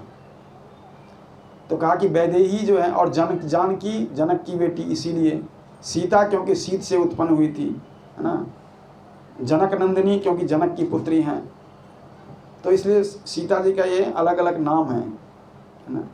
तो उन्होंने कहा कि लगता है कि वैदेही का विवाह लिखा नहीं। ये सुनकर के लक्ष्मण जी बड़े क्रोधित हो गए, खड़े हो गए, बिना किसी से पूछे, न राम से पूछा न विश्वामित्र से पूछा, खड़े हो गए। अरे महाराज जनक, आप कैसी बात कर रहे हैं? हमने बचपन में कितनी धनुष तोड़ दी, है ना, इस धनुष की बात कर रहे हो आप? अगर आप मेरे भाई राम आज्ञा दे तो मैं इसी समय इसको उठा करके पता नहीं फेंक दूंगा, और इसको तो क्या, मैं पूरी पृथ्वी को उठा के फेंक दूंगा। और लक्ष्मण जब बोल रहे थे तो पृथ्वी हिलने लगी। तो राम ने जो है उनको शांत किया, बैठ। तो फिर विश्वामित्र ने कहा राम से कि राम, तुम जाके इस धनुष को उठाओ। तो विश्वामित्र के कहने से राम जो हैं वो धनुष के पास जाते हैं, और उन्होंने जो है बड़ी सरलता से धनुष को उठाया भगवान ने, और फिर विश्वामित्र से आज्ञा ली, और फिर उन्होंने प्रत्यंचा चढ़ाने की कोशिश की तो वो धनुष टूट गया। धनुष टूट गया तो इसकी आवाज़ दूर दूर तक पहुंची, महेंद्र पर्वत तक पहुंचा। महेंद्र पर्वत जो है वो कहाँ था? अभी भी महेंद्र पर्वत है विशाखापट्टनम के पास। महेंद्र पर्वत पर यह आवाज़ भी पहुंच गई। किसने सुना? परशुराम जी महेंद्र पर्वत पे तपस्या कर रहे थे। आवाज़ कैसी है? इधर जैसी धनुष टूटा, अब जनक को लगा वाह, जो है ये बिल्कुल आप परफेक्ट जो है वो परफेक्ट वो मिल गया है मैच, बिल्कुल सही लड़का। तब तक सीता को बोला, सीता को बुलाओ। जनक ने बोला सीता जी वो लेके आ रही हैं, आराम करे रुक। अब जनक का तो हार्ट अटैक होते होते बचा। बड़ी मुश्किल से तो एक लड़का मिला, वो भी कह रहा रुक जाओ। कह रहा मैं विवाह करने के लिए धनुष नहीं तोड़ा था और मैं विवाह नहीं करूंगा, मैंने तो अपने गुरु की आज्ञा से इस धनुष को तोड़ा है। तो जनक कह रहे हैं लेकिन इसके साथ तो शर्त बंधी थी, जो इस धनुष पर प्रत्यंचा चढ़ाएगा या तोड़ेगा उसका विवाह जानकी के साथ होगा। कह रहा विवाह करना है तो मेरे पिता की आज्ञा चाहिए होगी, मैं अभी विवाह नहीं कर सकता। तो अब जनक को लगा ओके आपके पिता की आज्ञा चाहिए ना, ठीक है। क्योंकि जनक के मित्र थे दशरथ और जनक बहुत अच्छे मित्र थे। उन्होंने एक अपने उनको इमीडिएटली सदानंद को भेजा वहाँ से। सदानंद उनके पुरोहित थे और अब उनको अयोध्या भेज दिया, जाओ राजा दशरथ को सूचना दो। इस तरह से जो है राजा दशरथ को सूचना गया। राजा दशरथ तो सुन के एकदम, उनको तो लग रहा था ये, अब राजा दशरथ ने सोचा ही था कि मैं विवाह कराऊंगा और किससे होगी, कहाँ से होगी। तो वो जो है उन्होंने वहाँ से बारात, अयोध्या से बारात निकलनी शुरू हुई। आप सोचिए वाल्मीकि रामायण में वर्णन आता है कि अयोध्या से बारात निकलनी शुरू हुई और जो बारात है वो मिथिला पहुँच गई थी और जो पीछे वाले लोग थे अभी अयोध्या में तैयार हो रहे थे। इतनी बड़ी बारात थी कि कुछ लोग अभी अयोध्या में तैयार हो रहे थे और कुछ लोग मिथिला पहुंच चुके थे। आप सोचिए कितनी, और क्या जनक ने क्या तैयारी करी और क्या लोगों को रखा। और अभी भी पता नहीं होती है कि नहीं लेकिन तो क्या है कि लेकिन उसमें तो लाइन बनी हुई थी कि लोग, अब ऐसा नहीं था कि टूट के जा रहे हैं, वो तो रास्ता नहीं मिल रहा था इसलिए कुछ लोग कहते कि अभी चलो थोड़ा रास्ता क्लियर हो तो चले। तो ऐसे इसलिए नहीं था कि चलो चले गए तो आगे चलेंगे, ऐसा नहीं था वहाँ पर। मतलब रास्ता इतना, अयोध्या से लेकर मिथिला तक में कहीं जगह नहीं थी, ट्रैफिक जाम हो गया था। इसीलिए लोग बैठे थे कि जब तक ये आगे वाला लाइन चलेगा तब तक हम फिर चलेंगे। इस तरह था और इतना जनक ने इतना भव्य स्वागत किया। और मिथिला में एक परंपरा है कि उसमें विवाह के समय में जो दूल्हा को 4 दिन तक दुल्हन से मिलने नहीं दिया जाता है। इवन आज भी ये परंपरा है। आप उस रीति में विवाह करोगे तो आप रहोगे दुल्हन के साथ ही, सारे पूजा होगा, सब कुछ होगा, लेकिन आप दुल्हन से मिल नहीं सकते हैं। तो चौथे दिन जाकर के, चौथे या 5वें दिन जाकर के वो दुल्हन से उनको मिलने दिया जाता है। इवन टुडे तो सेम प्रथा, सेम। और जो है पूरे उसमें बहुत सुंदर इसके ऊपर अभी भी मिथिला में जो स्त्रियां हैं वो गाली देती हैं शादी के समय दूल्हे को। और राम को बहुत गालियां पड़ी, बहुत गालियां मिली, खूब गाली देती थी। काला कि कितना काला है यहाँ पर, है ना, हर तरह से। और खूब स्त्रियों ने खूब आज मिथिला नगरिया निहाल सखिया, कि आज मिथिला का जो नगर है वो निहाल हो गया। आज मिथिला नगरिया निहाल सखिया, चारू दूल्हा में बड़का कमाल सखिया। समझ में आया कि चारों जो दुल्हन जो दूल्हे हैं उसमें क्या है, जो सबसे बड़ा वो कमाल है। वो तो मतलब स्त्रियां जो हैं वो गा भी रही हैं और गालियां भी दे रही हैं कि क्योंकि उन्होंने कहा कि आप, अच्छा है कि आपके 4 बेटे हैं और यहाँ भी 4 बेटियां हैं, तो करा दो सबकी, है ना। तो एक साथ जो हैं चारों दूल्हा बने, तो राम सीता के साथ, लक्ष्मण उर्मिला के साथ, भरत मांडवी के साथ और शत्रुघ्न श्रुतकृति के साथ। तो चारों दूल्हा बने और 2 काले हैं और 2 गोरे हैं, 2 काले और 2 गोरे। तो इस तरह से जो है उन्होंने बहुत सुंदर सुंदर उसमें पद गाए हैं। तो अब जो रस्म आया जो पहला वाला, उसमें था कि बरमाला डालना है। तो राम बहुत लंबे थे, सीता बहुत छोटी थी। राम तन के खड़े हो गए, अब सीता डाल ही नहीं पा रही है ना। अब क्या करें, अब सीता डाल नहीं पा रही है, बहुत एम्ब्रेसिंग सिचुएशन है। सारे लोग, आप समझो, चारों तरफ लोग देख रहे हैं, है ना। सीता, राम, और राम थोड़े और ज़्यादा सीधे हो गए ना, बिल्कुल। अब सीता समझ ही नहीं आ रही कि क्या करूं। तो लक्ष्मण ने सीता के इस मनोभाव को समझ लिया। उन्होंने क्या किया, एकदम से सीधे राम के चरण में गिर गए, चरण छूने लगे। उनको उठाने के लिए भगवान ने उठाया, तब तक सीता ने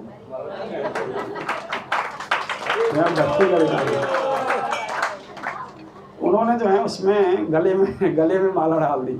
तो ये पहला रस्म जो है वो सबसे पहले ही पूरा हुआ। उसके बाद दूसरे भाई और तीसरे भाई और चौथे भाइयों का। तो इस तरह से बहुत सुंदर इसमें हुई। और कई दिन तक जो हैं ये लोग वहाँ पर रहे।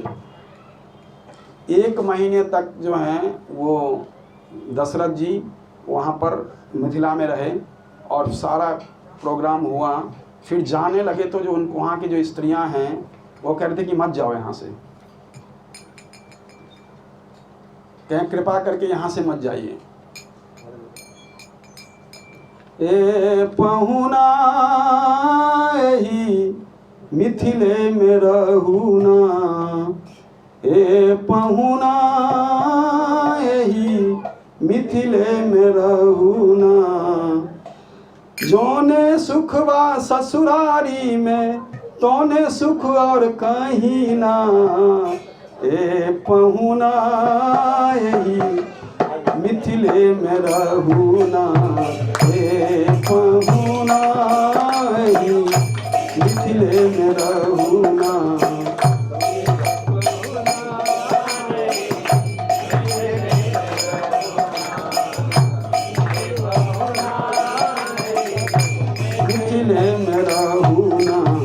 लक्ष्मण जी ने पूछा क्यों रहे, क्या फायदा होगा यहाँ रह के।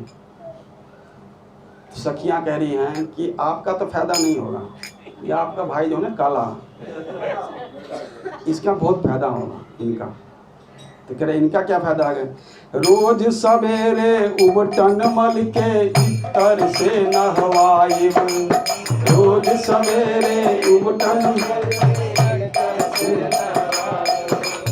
1 महीने के भीतर करिया से गोर बनाए,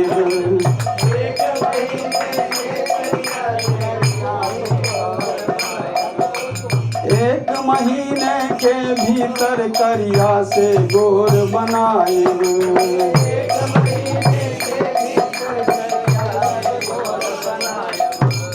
झूठ कहत ना बानी तिनको, झूठ कहत ना बानी तिनको, मौका एक देहू ना, हे पहुना ही मिथिले में रहूना, हे पहुना ही मिथिले में रहूना, हे पहुना ही मिथिले में रहूना। तुम्हें रोज जो है इत्र लगा के नहलाएंगे, इनको उबटन लगाएंगे, इत्र लगाएंगे, और ये जो काला शरीर है ना ये गोरा बना देंगे। कह रहे इतना आनंद तो कहीं भी नहीं आता जितना ससुराल में आता है, इसलिए कहीं मत जाओ, यहीं ससुराल में ही रहो। तो फिर आगे क्या करें, नित्य नवीन मन भावन व्यंजन पर सब कंचन थाली, कंचन मतलब सोने की थाली में, नित्य नवीन मन भावन व्यंजन पर सब कंचन थाली, स्वाद भूख बढ़ जाई सुनिसाली सलहद के गाली। तुम्हारा स्वाद और भूख दोनों बढ़ जाएगा साली और सलहद की गाली सुन सुन के, कि स्वाद भी बढ़ेगा और भूख भी बढ़ेगी। बार बार हम करब चिरौरी और कुछ लेहू ना, ए पहुना ही मिथिले में रहूना, ए पहुना ही मिथिले में रहूना। लास्ट जो इसका स्टेंजा है, मैं अभी बहुत लंबा है ये, तो वो बड़ा अच्छा वो कर रही है, फिलॉसफी भी आप समझ लीजिए। हमर निहोरा रघुनंदन से माने या न माने, हमर निहोरा रघुनंदन से माने या न माने, हमर निहोरा रघुनंदन से माने या न माने, हमर निहोरा रघुनंदन से माने या न माने। पर ससुरारी के नाते आप प्रताप के आपन जाने, पर ससुरारी के नाते प्रताप के आपन जाने। या मिथिले में रही जइयो या संग आपन लेहू ना, हे पहुना एही मिथिले में रहू ना, हे पहुना एही मिथिले में रहू ना। कह रहे कि या तो अपने संग में रख लो, या तो मिथिला में रह जाओ, और नहीं मिथिला में रह सकते तो हमें भी साथ मिले चलो। और यही जो सखियां और स्त्रियां थीं, द्वापर युग में गोपियां बनी। मिथिला की गोपियां जो हैं, मिथिला गोपियां भी बनी थी, जो कि भगवान के साथ रास में आई थी, क्योंकि ये इनका ये जो ये डिजायर है अधूरा रह गया। तो भगवान ने इनको ये आश्वासन दिया था कि मैं अगले नेक्स्ट टाइम जब आऊँगा तो आप लोगों का ये जो है इच्छा भी पूरी करूँगा। तो अयोध्या की स्त्रियाँ, मिथिला की स्त्रियाँ और गोपियाँ और दंडकारण्य की स्त्रियाँ, दंडकारण्य के ऋषि, वेदों की श्रुतियाँ, ये सभी गोपियाँ बनी बाद में, जो कि कृष्णावतार में भगवान के साथ जिन्होंने रास किया, ये वही स्त्रियाँ हैं। और इस तरह से जो भगवान अब वहाँ से निकलने के लिए तैयार हो गए और निकल रहे हैं, तब तक क्या हुआ, अचानक परशुराम जी एंटर कर। तो परशुराम जी जब अंदर आए तो परशुराम जी को देख के अब दशरथ की तो आप समझ लो हालत खराब हो गई, क्योंकि दशरथ की कितनी रानियां थी, 353। कैसे की वो अब आएगा। परशुराम जी ने 21 बार क्षत्रियों, पूरे पृथ्वी से क्षत्रियों को खत्म किया था। दशरथ और परशुराम का कभी सामना नहीं हुआ, क्योंकि परशुराम जी का एक संकल्प था। क्या संकल्प था कि जब भी कोई क्षत्रिय राजा कभी स्त्री के साथ रहेगा, स्त्री के बीच में रहेगा या स्त्रियों से विवाह कर रहा होगा, तो मैं इस पर आक्रमण नहीं करूंगा। तो जब भी परशुराम अयोध्या की तरफ से गुजरना चाहते थे कि आज अयोध्या के राजा के साथ टकराएंगे, तो दशरथ को पता लग जाती थी बात। और दशरथ क्या करते थे, किसी न किसी राजा की बेटी को बुला लेते थे, राजकुमारी को, और विवाह करना शुरू कर देते थे। अब वो वहां से निकलते थे, यहाँ विवाह हो रहा होता था, कि वो अयोध्या में आए तो विवाह हो रहा है उनका, तो अरे विवाह हो गया, चले गए। तो जब ऐसे हुए 350 बार आए दशरथ से मिलने के लिए, और 350 बार उन्होंने एक न एक राजकुमारी को बुला करके विवाह कर लिया। तो दशरथ और परशुराम का कभी सामना नहीं हुआ था आज तक, और आज अचानक क्या हुआ, दशरथ और परशुराम जी का सामना हो गया। अब दशरथ परशुराम तो बहुत क्रुद्ध हो गए। अब परशुराम जी के पास भी एक धनुष था। वो धनुष किसका था, भगवान विष्णु वाला। ये सारंग धनुष नहीं था, ये दूसरा वाला धनुष था। सारंग धनुष जो भगवान का ओरिजिनल धनुष है, वो तो भगवान राम के पास था, पर ये भी भगवान विष्णु का धनुष था, जो कि उन्होंने, भगवान विष्णु ने ऋचिका को दिया था, ऋचिका नाम के ऋषि को, जो कि भृगु के पुत्र थे। ऋचिका ने अपने पुत्र जमदग्नि को दे दिया ये, और जमदग्नि ने अपने पुत्र परशुराम को दे दिया ये। इस तरह से ये जो धनुष है वो परशुराम जी के पास था। बड़ी सारी बातें होती हैं ना। रामचरितमानस में, वाल्मीकि रामायण में दोनों बिल्कुल अलग अलग ढंग से है, बट है दोनों में कि अच्छा कन्फ्रंटेशन हुआ कि परशुराम जी का उनका। तो लक्ष्मण जी ने कहा कि केवल बातें ही बनाते रहोगे कि कुछ करोगे भी। परशुराम को बोला, पहले तो बोला कि आपको तपस्या करना चाहिए, ये करना चाहिए, वो करना चाहिए। तो जब नहीं माने तो लक्ष्मण जी ने कहा कि आप तो खुद ही कायर जैसे बात कर रहे हो और सामने दुश्मन है फिर बातें बना रहे हो, उठाओ धनुष। धनुष क्यों नहीं उठाते? विद्यमान रन आप रिपु कायर करहि प्रलाप। तुम तो कायर की तरह के भाषा बोलते जा रहे हो कि मैं मार दूंगा, मैं ये कर दूंगा, मैं वो कर दूंगा। उठाओ तो सही, कुछ करो, करके दिखाओ कुछ। तो फिर भगवान ने क्या किया, लक्ष्मण को पीछे कर दिया कि इसकी कोई गलती नहीं है, ये तो बच्चा है अभी दूध पीता। भगवान ने बोले बच्चा है अभी, तो ये गलती तो मैं इस अपराध दास ने किया। अरे तुम तो बड़ा भोला बनता था, असली व्यक्ति तू ही है, तूने धनुष तोड़ा है। यार तोड़ा तो है, बस तोड़ दिया हमने।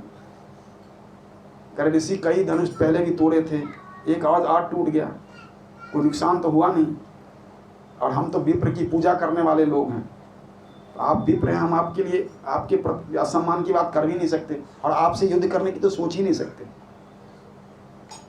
कह रहे सोचना तो पड़ेगा क्योंकि मैं तो युद्ध करूंगा। और नहीं तो कह रहे हैं कि जब हम आज तक कभी किसी से युद्ध में हारे ही नहीं। भगवान ने बोला कि जब हम धनुष उठा लेते हैं तो फिर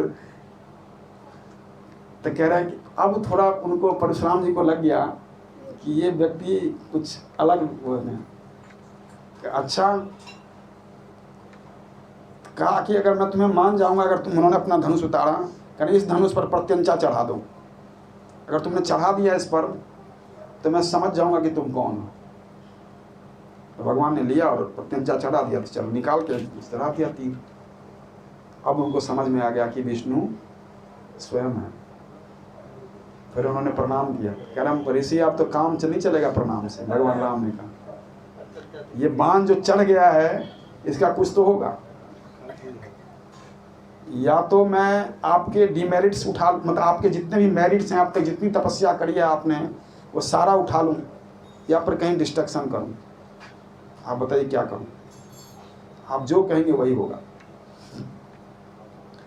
तो परशुराम जी ने कहा कि ठीक है, मैं मेरे सारी तपस्या और सारे वो चीज़ जो हैं आप ले लीजिए। तो भगवान ने एक ही तीर से उनकी सारी तपस्या जो भी उनका फल था उन्होंने सारा ले लिया। और इस तरह से जो है अब दशरथ को भरोसा हुआ कि मेरा बेटा कुछ अलग व्यक्ति है। आप समझ गए, क्योंकि परशुराम से टक्कर लेना, क्योंकि अभी तक तो उनको लग रहा था कि ऐसे ही है, और आज उनको लगा कि मेरा बेटा कोई साधारण व्यक्ति नहीं। परशुराम से टक्कर लेकर इसने जो है, मुझे जिस परशुराम से मैं इतने बचते बचते 350 शादी कर ली, 350 बार विवाह कर लिया, उस परशुराम को इसने कुछ जो क्षण में जो है इसने हटा दिया। पहले तो वही प्रार्थना करते हैं, आप गिड़गिड़ाते हैं परशुराम के सामने, तो राम बोलते हैं कि आप ऐसे क्यों कर रहे हो, मुझे करने दीजिए बात। और इस तरह से जो है फिर ये सारे लोग अयोध्या वापस लौटते हैं, और अयोध्या में जीवन भी लौटता है उनके साथ साथ, क्योंकि अयोध्या में राम के बिना तो ऐसा लग रहा था कि जीवन ही नहीं। तो अब भगवान राम जो हैं वो जब लौटते हैं यहाँ पर अयोध्या में, तो अयोध्या में लौटने के बाद जो है वो वहाँ पर क्या होता है कि एक फिर बड़े आराम से राम लक्ष्मण सीता और उसमें सब लोग बड़े आराम से वहाँ पर रहने लगते हैं अपने। और ऐसा नहीं है कि भगवान राम आए जनकपुर से विवाह करके और तुरंत रावण ने राजा बना दिया और तुरंत वन को चले गए, ऐसा नहीं है कुछ भी। भगवान राम 12 साल तक अयोध्या में रहे। कितने साल? 12 साल अयोध्या में रहे। और 12 साल अयोध्या में रहने के बाद एक दिन जो है वो दशरथ को एक दिन बुरा सपना आता है। उससे पहले की एक कथा बताता हूँ। इस दिन क्या हुआ कि उसमें एक रघुकुल में एक परंपरा थी कि जो बहू आती थी वो खीर बनाती थी पहले, मतलब बहू खीर बनाएगी और सब खाएंगे उस खीर को। तो सीता जी को ये वो दे दी, जिम्मेवारी दी गई कि आप खीर बनाइए। अब चारों तरफ उनकी सास ये वो सब खड़े हैं कि सीता बना रही है खीर। आज तक सीता जी ने कभी कुकिंग नहीं करी है ना, कभी किचन में नहीं गई। हाँ, भक्त जनक ने तो उनको कभी घर महल से बाहर निकलने तक नहीं दिया, इतना प्रेम करते थे सीता से। एक बार एक ज्योतिषी ने बोला था कि ज्योतिषी आया था जनकपुर में, तो जनक जी ने सीता का हाथ दिखवाया। उसने कहा कि इनके बहुत, वैसे तो बहुत सौभाग्यशाली है, सब कुछ है, ये है वो, बहुत अच्छा बताया सब कुछ, इसका पति ऐसा पराक्रमी है, बस दो थोड़ी मुश्किलें हैं। जनक ने पूछा कि ऐसा क्या है? इनके जीवन में 2 बार बन जाने का योग बनता है, 2 बार बन जाने का योग बनता है।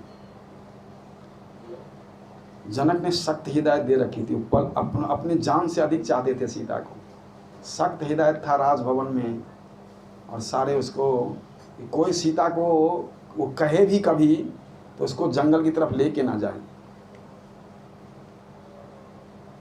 जंगल किसको दिखाने के लिए भी नहीं ले जाना, जंगल कैसा होता है, जाने की बात तो दूर। तो इतना वो थे कि वो सीता के प्रति, क्योंकि वैसे भी बाप का बेटी के प्रति बहुत अधिक प्रेम होता है, और माँ का बेटे के प्रति। यह अलग बात है कि बाप बोलता नहीं है या इसको एक्सप्रेस नहीं करता, पर सच्चाई यही है, बेटी के प्रति बाप का ज़्यादा प्रेम होता है रेदर देन टू सन, और माँ का अपने बेटे के प्रति ज़्यादा प्रेम होता है। पता नहीं उल्टा है कि नहीं उल्टा, लेकिन मुझे अभी भी लगता है कि काफ़ी सारी सच यही है।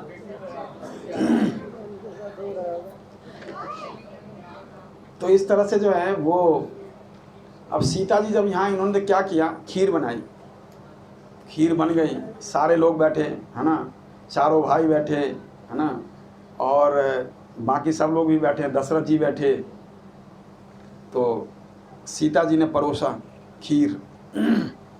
तो खीर परोसने में दशरथ का जो खीर डाला उन्होंने, उसमें एक छोटा सा कण आ गया, कोई तिनका आप समझ लीजिए, पता नहीं कहाँ से उस तिनका उसके अंदर गिर गया। सीता ने देख लिया, तिनका गिर गया दशरथ की खीर में। अब ससुर है तो थोड़ा सा दूर से जो है उन्होंने आंखें तरेड़ दी उस तिनके के ऊपर, बहुत तीव्रता से। अब ऐसे देखती रही और आंखें तरेड़ी उन्होंने कि वो जो तिनका है वो बाहर निकल के जल गया। केवल सीता की आंखें तरेड़ने मात्र से उस तिनका क्या हुआ, बाहर आके जल गया। ये बात किसी ने नहीं देखा, पर दशरथ ने देख लिया। दशरथ ने जब देखा तो जब ये पूरा वो हो गया तो उन्होंने सीता को अंदर बुलाया, अपने कक्ष में बुलवाया, कहा सीते आपने जो किया मैंने देख लिया, न अयोध्या के राजमहल में न कहीं बाहर इस तरह से किसी के प्रति आंखें मत तरेड़ना। इसीलिए रावण बार बार आते थे देखने के लिए, तो सीता जी नीचे देखती रहती थी, आंखें तरेड़ती नहीं थी, क्योंकि आंखें तरेड़ती तो जल जाता। तो सीता, रावण जब भी आते तो क्या करती थी सीता, ऐसे सिर नीचे कर लेती थी और वो बोल के चला जाता था। तो उन्होंने अपने ससुर को ही वचन दिया था कि मैं किसी को अब नहीं देखूंगी ऐसे। तो वो वचन को उन्होंने पूरे जीवन निभाया कि किसी को आंखें तरेड़ कर देखना, और उसके लिए इस तरह से जो है उन्होंने पूरा, अब अयोध्या में पूरा रोज नित्य नए फेस्टिवल होते थे, रोज मंगल होता था, है ना, कभी कुछ हो रहा है कभी कुछ, क्योंकि बहुत सारी इनकी सास थी, मतलब बहुत सारी, और हर व्यक्ति राम से प्रेम करता था, है ना, राम लक्ष्मण, इवन माता कैकेयी ने जो है उनको एक महल दे दिया, किसमें, सीता की मुंह दिखाई में एक महल दिया था जिसका नाम है कनक महल। आप अभी भी जाओगे अयोध्या में तो उसको उसी डिजाइन पर, वो महल तो खैर नहीं होगा अभी, पर वो सोने का महल था, अभी भी, लेकिन वो सोने के डिजाइन में ही बना हुआ है। आप में से देखा है किसी ने अयोध्या में गए हो? वो कनक महल अभी भी है और बहुत सुंदर है, वो अभी भी बहुत सुंदर है, बहुत सुंदर है। तो रोज प्रतिदिन जो है नित्य भगवान के लिए कुछ न कुछ वहाँ पर अयोध्या के राजमहल में रोज फेस्टिवल हुआ करता था और भगवान सीताराम और चारों भाई बहुत आनंद लेते थे। तो हम एक वो करेंगे अभी, उसके बाद फिर कथा को आगे बढ़ाएंगे।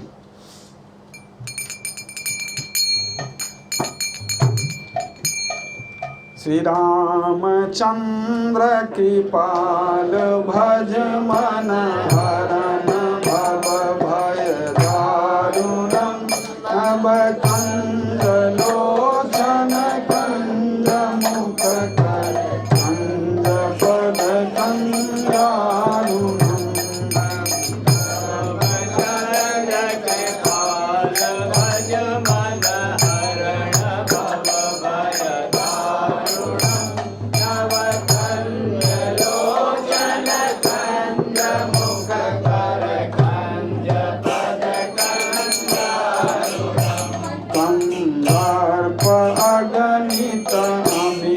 छवि नवनील नील सुंदरम पट पीतमानहु धरित रुचि सुचि नौमि जनक सुतावरम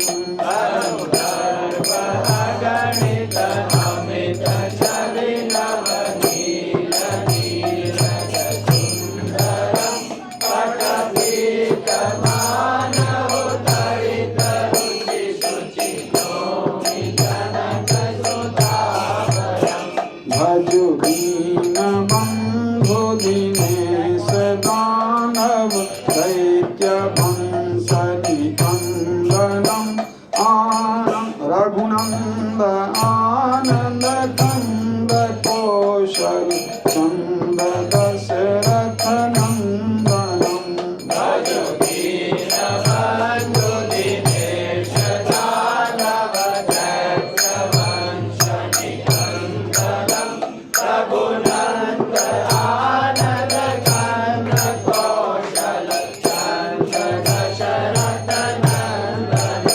शिर मुकुट कुंडल तिलक चारु उदारु अंग विभूषणम आदान भुज सर चाप धर संग्राम जित कर दूषणम शिर मुकुट कुंडल तिलक चारु उदारु अंग विभूषणम आदान भुज सर चाप धर संग्राम जित कर दूषणम इति वदति तुलसीदास शंकर शेष मुनि मनरंजनम मम हृदय कंज निवास कुरु कामादि कल दल गंजनम इति वदति तुलसीदास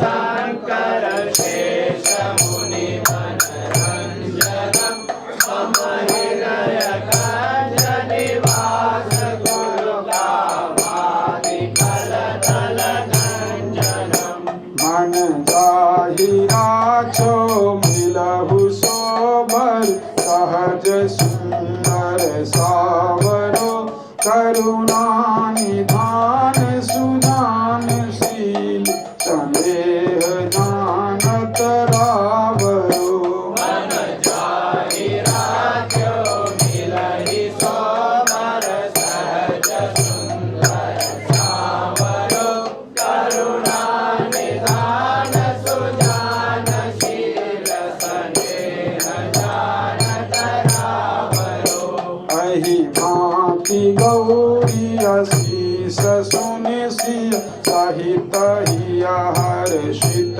हरि तुलसी भवानी पूजी पुनि पुनि उदित मन मंदिर चली भांति गौरी अशीष सुनि सिय सहित हिया हर्षित हरि तुलसी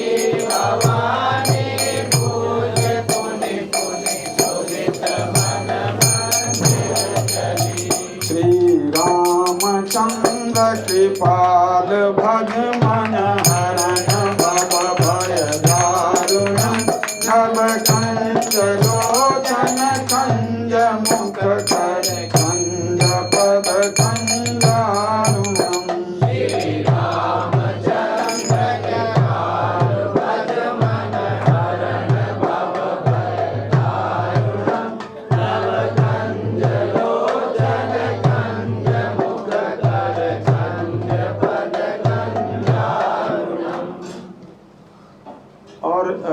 नित्य प्रतिदिन अयोध्या में अलग अलग तरह के जो हैं वो रोज उत्सव मनाए जाते थे। और कुछ दिनों के बाद भरत और शत्रुघ्न दोनों को युद्ध जीत अपने साथ जो हैं वो लेके चले गए उनके ननिहाल।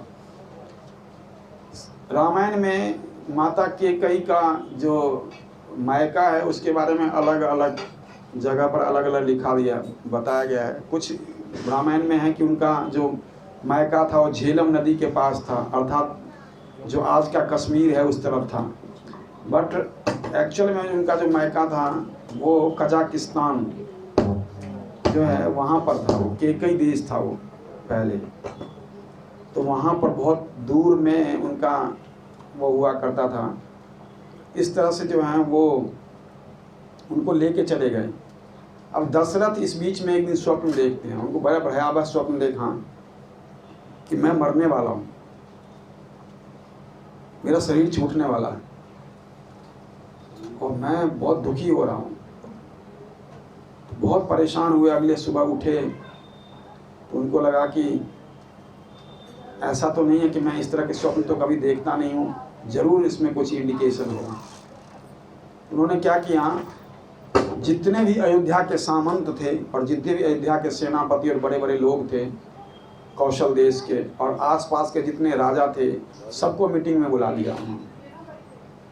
अयोध्या के सबसे महत्वपूर्ण सब जितने भी महत्वपूर्ण व्यक्ति थे सबको बुलाया दशरथ ने मीटिंग के लिए, पर अपने जीवन के महत्वपूर्ण व्यक्तियों को नहीं बुलाया।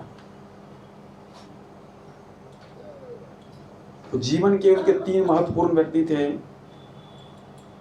सीता के पिता जनक, महाराज जनक जो कि उनके बहुत बड़े मित्र थे। केकई के पिता महाराज अश्वपति और केकई के भाई राजकुमार युद्धजीत। इन तीनों को उन्होंने नहीं बुलाया इस बड़े फैसले में, जिस मीटिंग हो रही थी। इतना बड़ा मीटिंग किया उन्होंने। ना बुलाने की वजह जो है वाल्मीकि लिखते हैं कि दूर था, कि बहुत दूर से उन लोगों को आना था और ख़ास करके युद्धजीत और उनको बुलाने के लिए उनको लगता था कि जो है वो बहुत दूर उनसे, उनको बहुत टाइम लगेगा यहाँ पर आने में। तब तक क्या पता कि ये मैं इस कार्य को कर पाऊँ या ना कर पाऊँ। तो उन्होंने क्या किया, उस मीटिंग में उन्होंने एक प्रपोजल दिया कि मैं राम को युवराज बनाना चाहता हूँ, तो राजा बनाना चाहता हूँ, तो क्या आप लोगों का इसमें सहमति है। उन पर डर भी रहे थे, उनको लग रहा था कि कहीं ऐसा ना हो कि मेरे इस प्रपोजल को ये लोग रिजेक्ट कर दें। लेकिन उन्होंने जैसे ये प्रपोजल रखा कि हर व्यक्ति खड़े होकर कहने लगा हाँ हमें मंजूर है, जरूर जरूर राम ही राजा बनने चाहिए। अब दशरथ को स्वयं पर शक हो गया, कहे भी इसका मतलब आप लोग मुझे पसंद नहीं करते हो।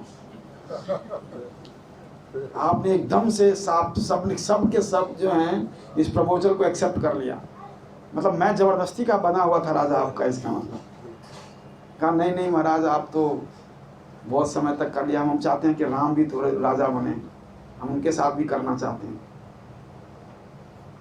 उनको बड़ी प्रसन्नता हुई।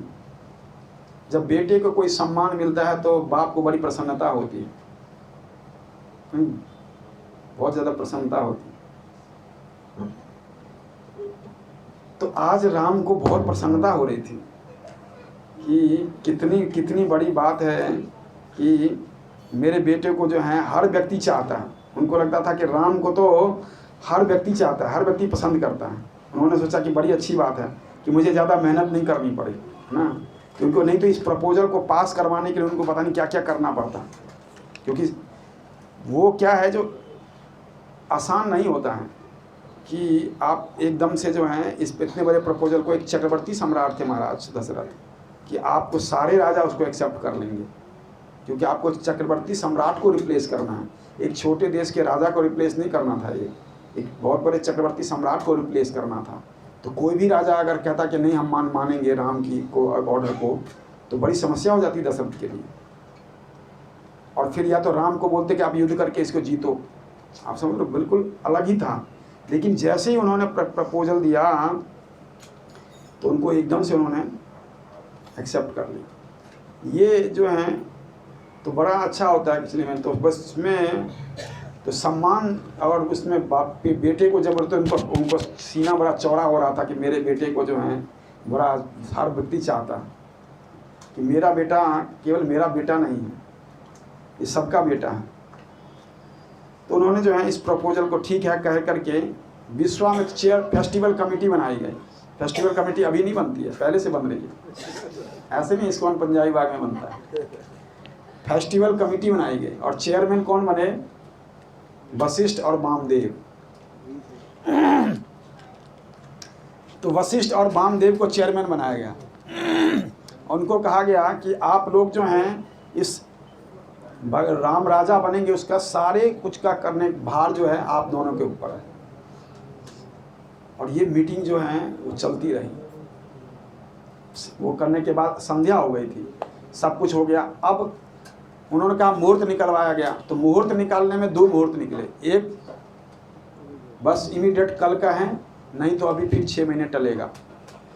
तो दशरथ किसी भी तरह से कोई रिस्क नहीं लेना चाहते थे। उन्होंने क्या सोचा कि कल ही क्यों ना कर दिया जाए, कल ही कर लेते, क्या समस्या है। बस तैयार हो गए तो शुरू हो गया, उसका तैयारी शुरू हो गई। महाराज दशरथ चले गए, और महाराज दशरथ कहाँ गए? सीधे कैकेयी के महल में। बाकी रानियों को तो इतना भाव नहीं देते थे, सबसे ज्यादा प्रेम। और माता कैकेयी थी भी बहुत सुंदर, इतनी सुंदर थी कि अयोध्या की जो प्रजा है उनको देखने आती थी। महारानी बालकनी में खड़ी होती थी महल में, और अयोध्या की जो प्रजा है, कौशल की प्रजा, उनको एक झलक देखने के लिए आती थी। आप समझ लो, इतनी सुंदर थी माता कैकेयी, बहुत सुंदर थी।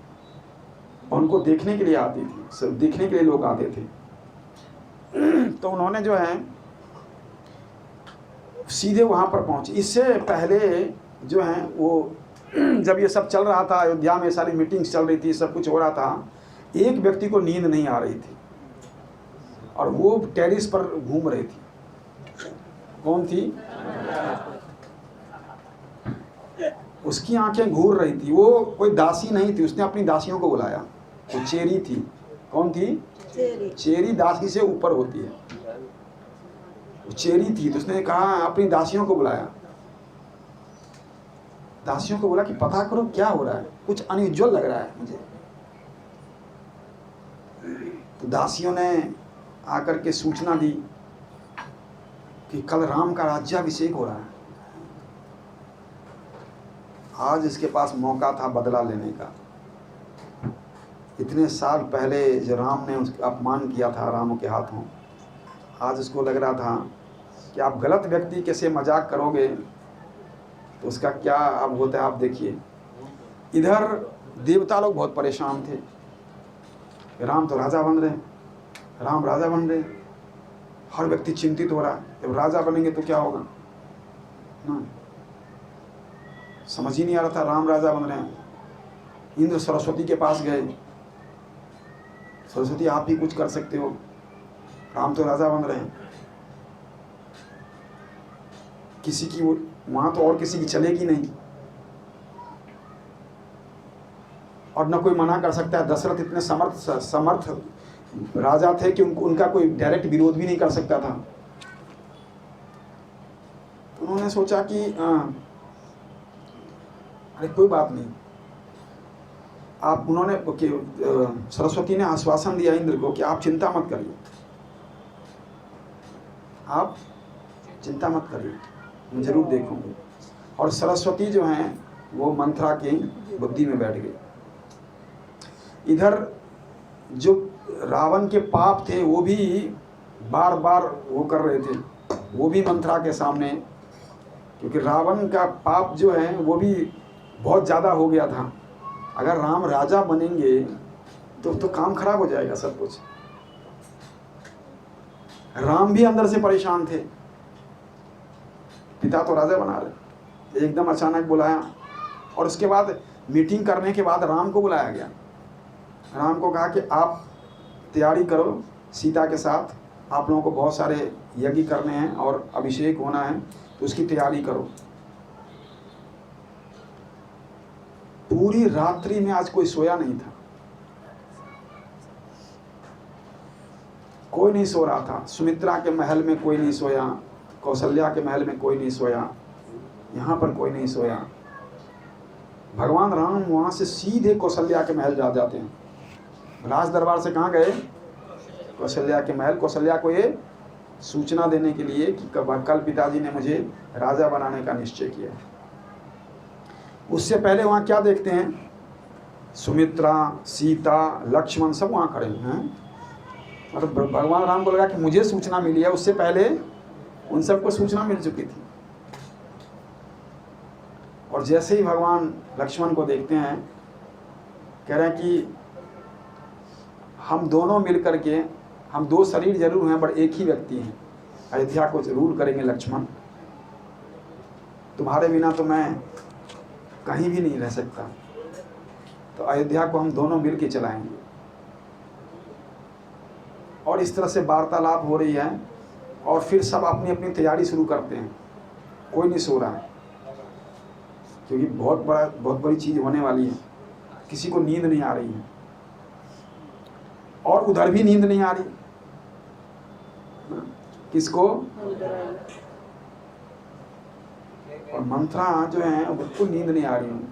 हालांकि ये कई बार हम माता कैकेयी के बारे में बड़ा गलत वो बनाते हैं, तो ठीक नहीं है, वो मैं बताऊंगा आपको।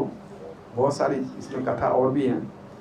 तो मंथरा जो है वो जाती हैं कैकेयी के पास, और कैकेयी को बोलती हैं, अरे तू तो चैन से सो रही है, तुझे मालूम है क्या हो रहा है?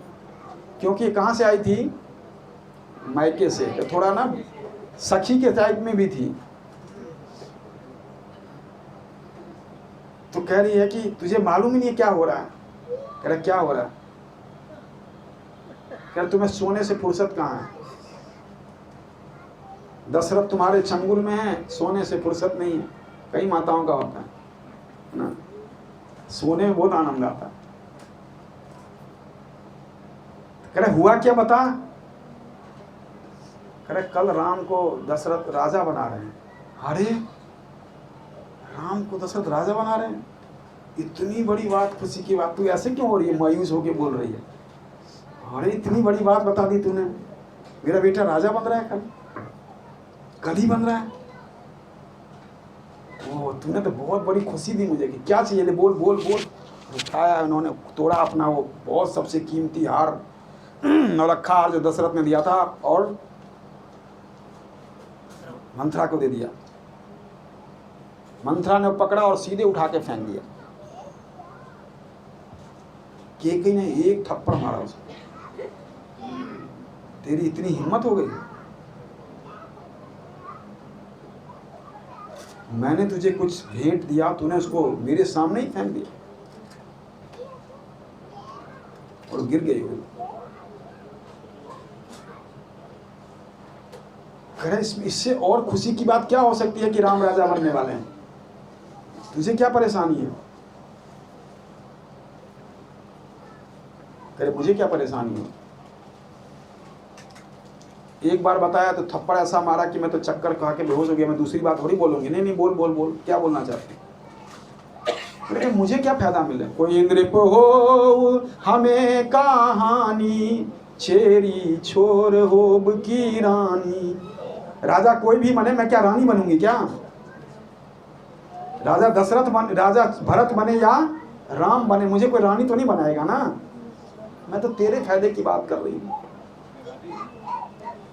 मेरे फायदे की बात? मेरे फायदे की इसमें कौन सी बात है? मेरे लिए घाटे की कौन सी बात है? राम तो कौशल्या से अधिक मुझे प्रेम करता है और मैं भी उसको भरत से अधिक प्रेम करती हूँ। राम तो मुझे भरत से भी अधिक चाहता है, मुझे क्या समस्या है? और राम रघुकुल की रीति है, राम भरा है, और वही तो राजा बनेगा, और कौन राजा बनेगा? इसमें क्या गलत हो रहा है? कहना तुझे तो बिल्कुल गलत नहीं लगा। कहना भरत को दास बना देंगे, तू अयोध्या कौशल्या महारानी बन जाएगी और तू झाड़ू लगाते रहना।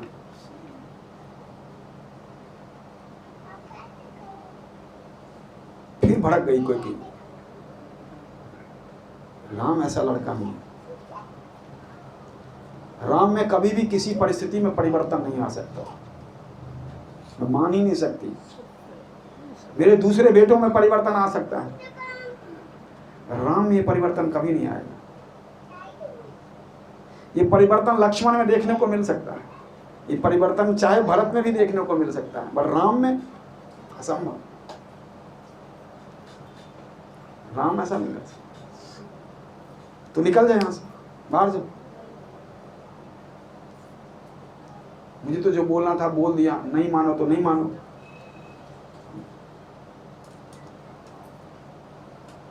तो कह रही है कि लेकिन आपने कभी सोचा power of bad association? Valmiki लिखते हैं कि बुरी संगति का प्रभाव कितना पड़ता है, आप सोचिए। कैकेयी जैसी मां भी बदल सकती है। बार बार जब किसी को आप बोलेंगे, ये अमेरिकन पॉलिसी है कि वो एक झूठ को बार बार बोलते हैं। मालूम है आपको, विदेश नीति की उनकी एक पॉलिसी है, वो एक झूठ को 20 बार बोलते हैं, तो लोगों को लगता है कुछ तो बात सच होगी। और वही चीजें जो हैं वो ये कह रही है। चलो ठीक है, राम को भारत बनाना था, मान लिया, तो कल ही क्यों बनाना है? और इतने दिन से बात चल रही है, बात चलनी नहीं थी कभी। अभी परसों नरसों 2 दिन पहले ही उनको सपना आया था, उन्होंने एक मीटिंग बुलाई, कह रहे इतने दिन से बात हो रही है, तुम्हें पता भी है? 15 दिन से तुम्हें क्यों नहीं बताया? 15 दिन से बात चल रही है। कह रहे 15 दिन से बात चल रही है, और क्या तुम्हें पता ही नहीं? चलो ठीक है, कल ही बनाना था, तो अभी बनाना जरूरी था कि जब भरत और शत्रुघ्न यहाँ नहीं है। अब थोड़ा थोड़ा आप समझ रहे हो, ये बातें हो रही है, थोड़ा थोड़ा उनके उसमें वो लग रहा है, पावर ऑफ बैड एसोसिएशन निकल रहा है। अरे बात तो तू ठीक कह रही है, कल ही क्यों बनाया? एक दो इतनी जल्दीबाजी क्यों थी? और भरत और शत्रुघ्न भी तो नहीं है, और लक्ष्मण तो राम का छाया है। अब थोड़ा सा उनके उसमें जो है वो उसमें वो आया, कैंसल। फिर भी कोई बात नहीं, राम राजा बने, मुझे उससे कुछ वो नहीं है। क्यों नहीं है? अगर मैं क्या कर सकती हूँ? अगर दशरथ चाहें तो जिसको मर्जी राजा बना दें, मेरी बात तो नहीं मानेंगे। अगर क्यों नहीं मानेंगे? दशरथ तो तुम्हारी मुट्ठी में है। Dashrath was sold out to Kaikeyi, वो बिके हुए थे कैकेयी के। राम को प्रेम बहुत करते थे, पर कैकेयी के हाथ बिके हुए थे दशरथ। और उन्होंने क्या किया? अब इधर दशरथ महाराज दशरथ सोच रहे हैं कि चलो अब जाके कैकेयी को बताता हूं, आज जाकर के अब कैकेयी को बताऊंगा कि मैंने क्या फैसला लिया है। तो राजभवन से दशरथ जो हैं रथ पर सवार होकर के सीधे कैकेयी के महल की तरफ जाते हैं। कैकेयी के महल में पहुंचते हैं, आवाज देते हैं जोर से, कैकेयी कैकेयी। कोई आवाज नहीं आती कहीं से, सन्नाटा है। दासी को पकड़ते हैं, कैकेयी कहाँ है? बोलती नहीं, इशारा कर देती महाराज। दूसरी दासी को पूछते हैं कैकेयी कहाँ है?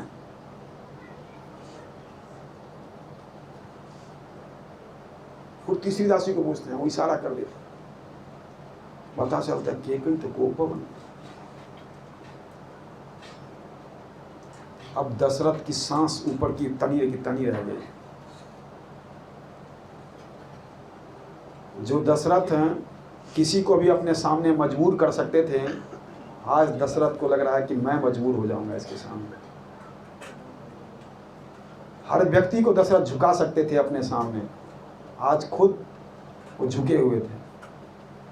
जो व्यक्ति हर व्यक्ति को सहारा दे सकता था, आज उसको सहारा देने वाला कोई नहीं था। उसको लगा कोई बहुत बड़ी अनहोनी होने वाली है।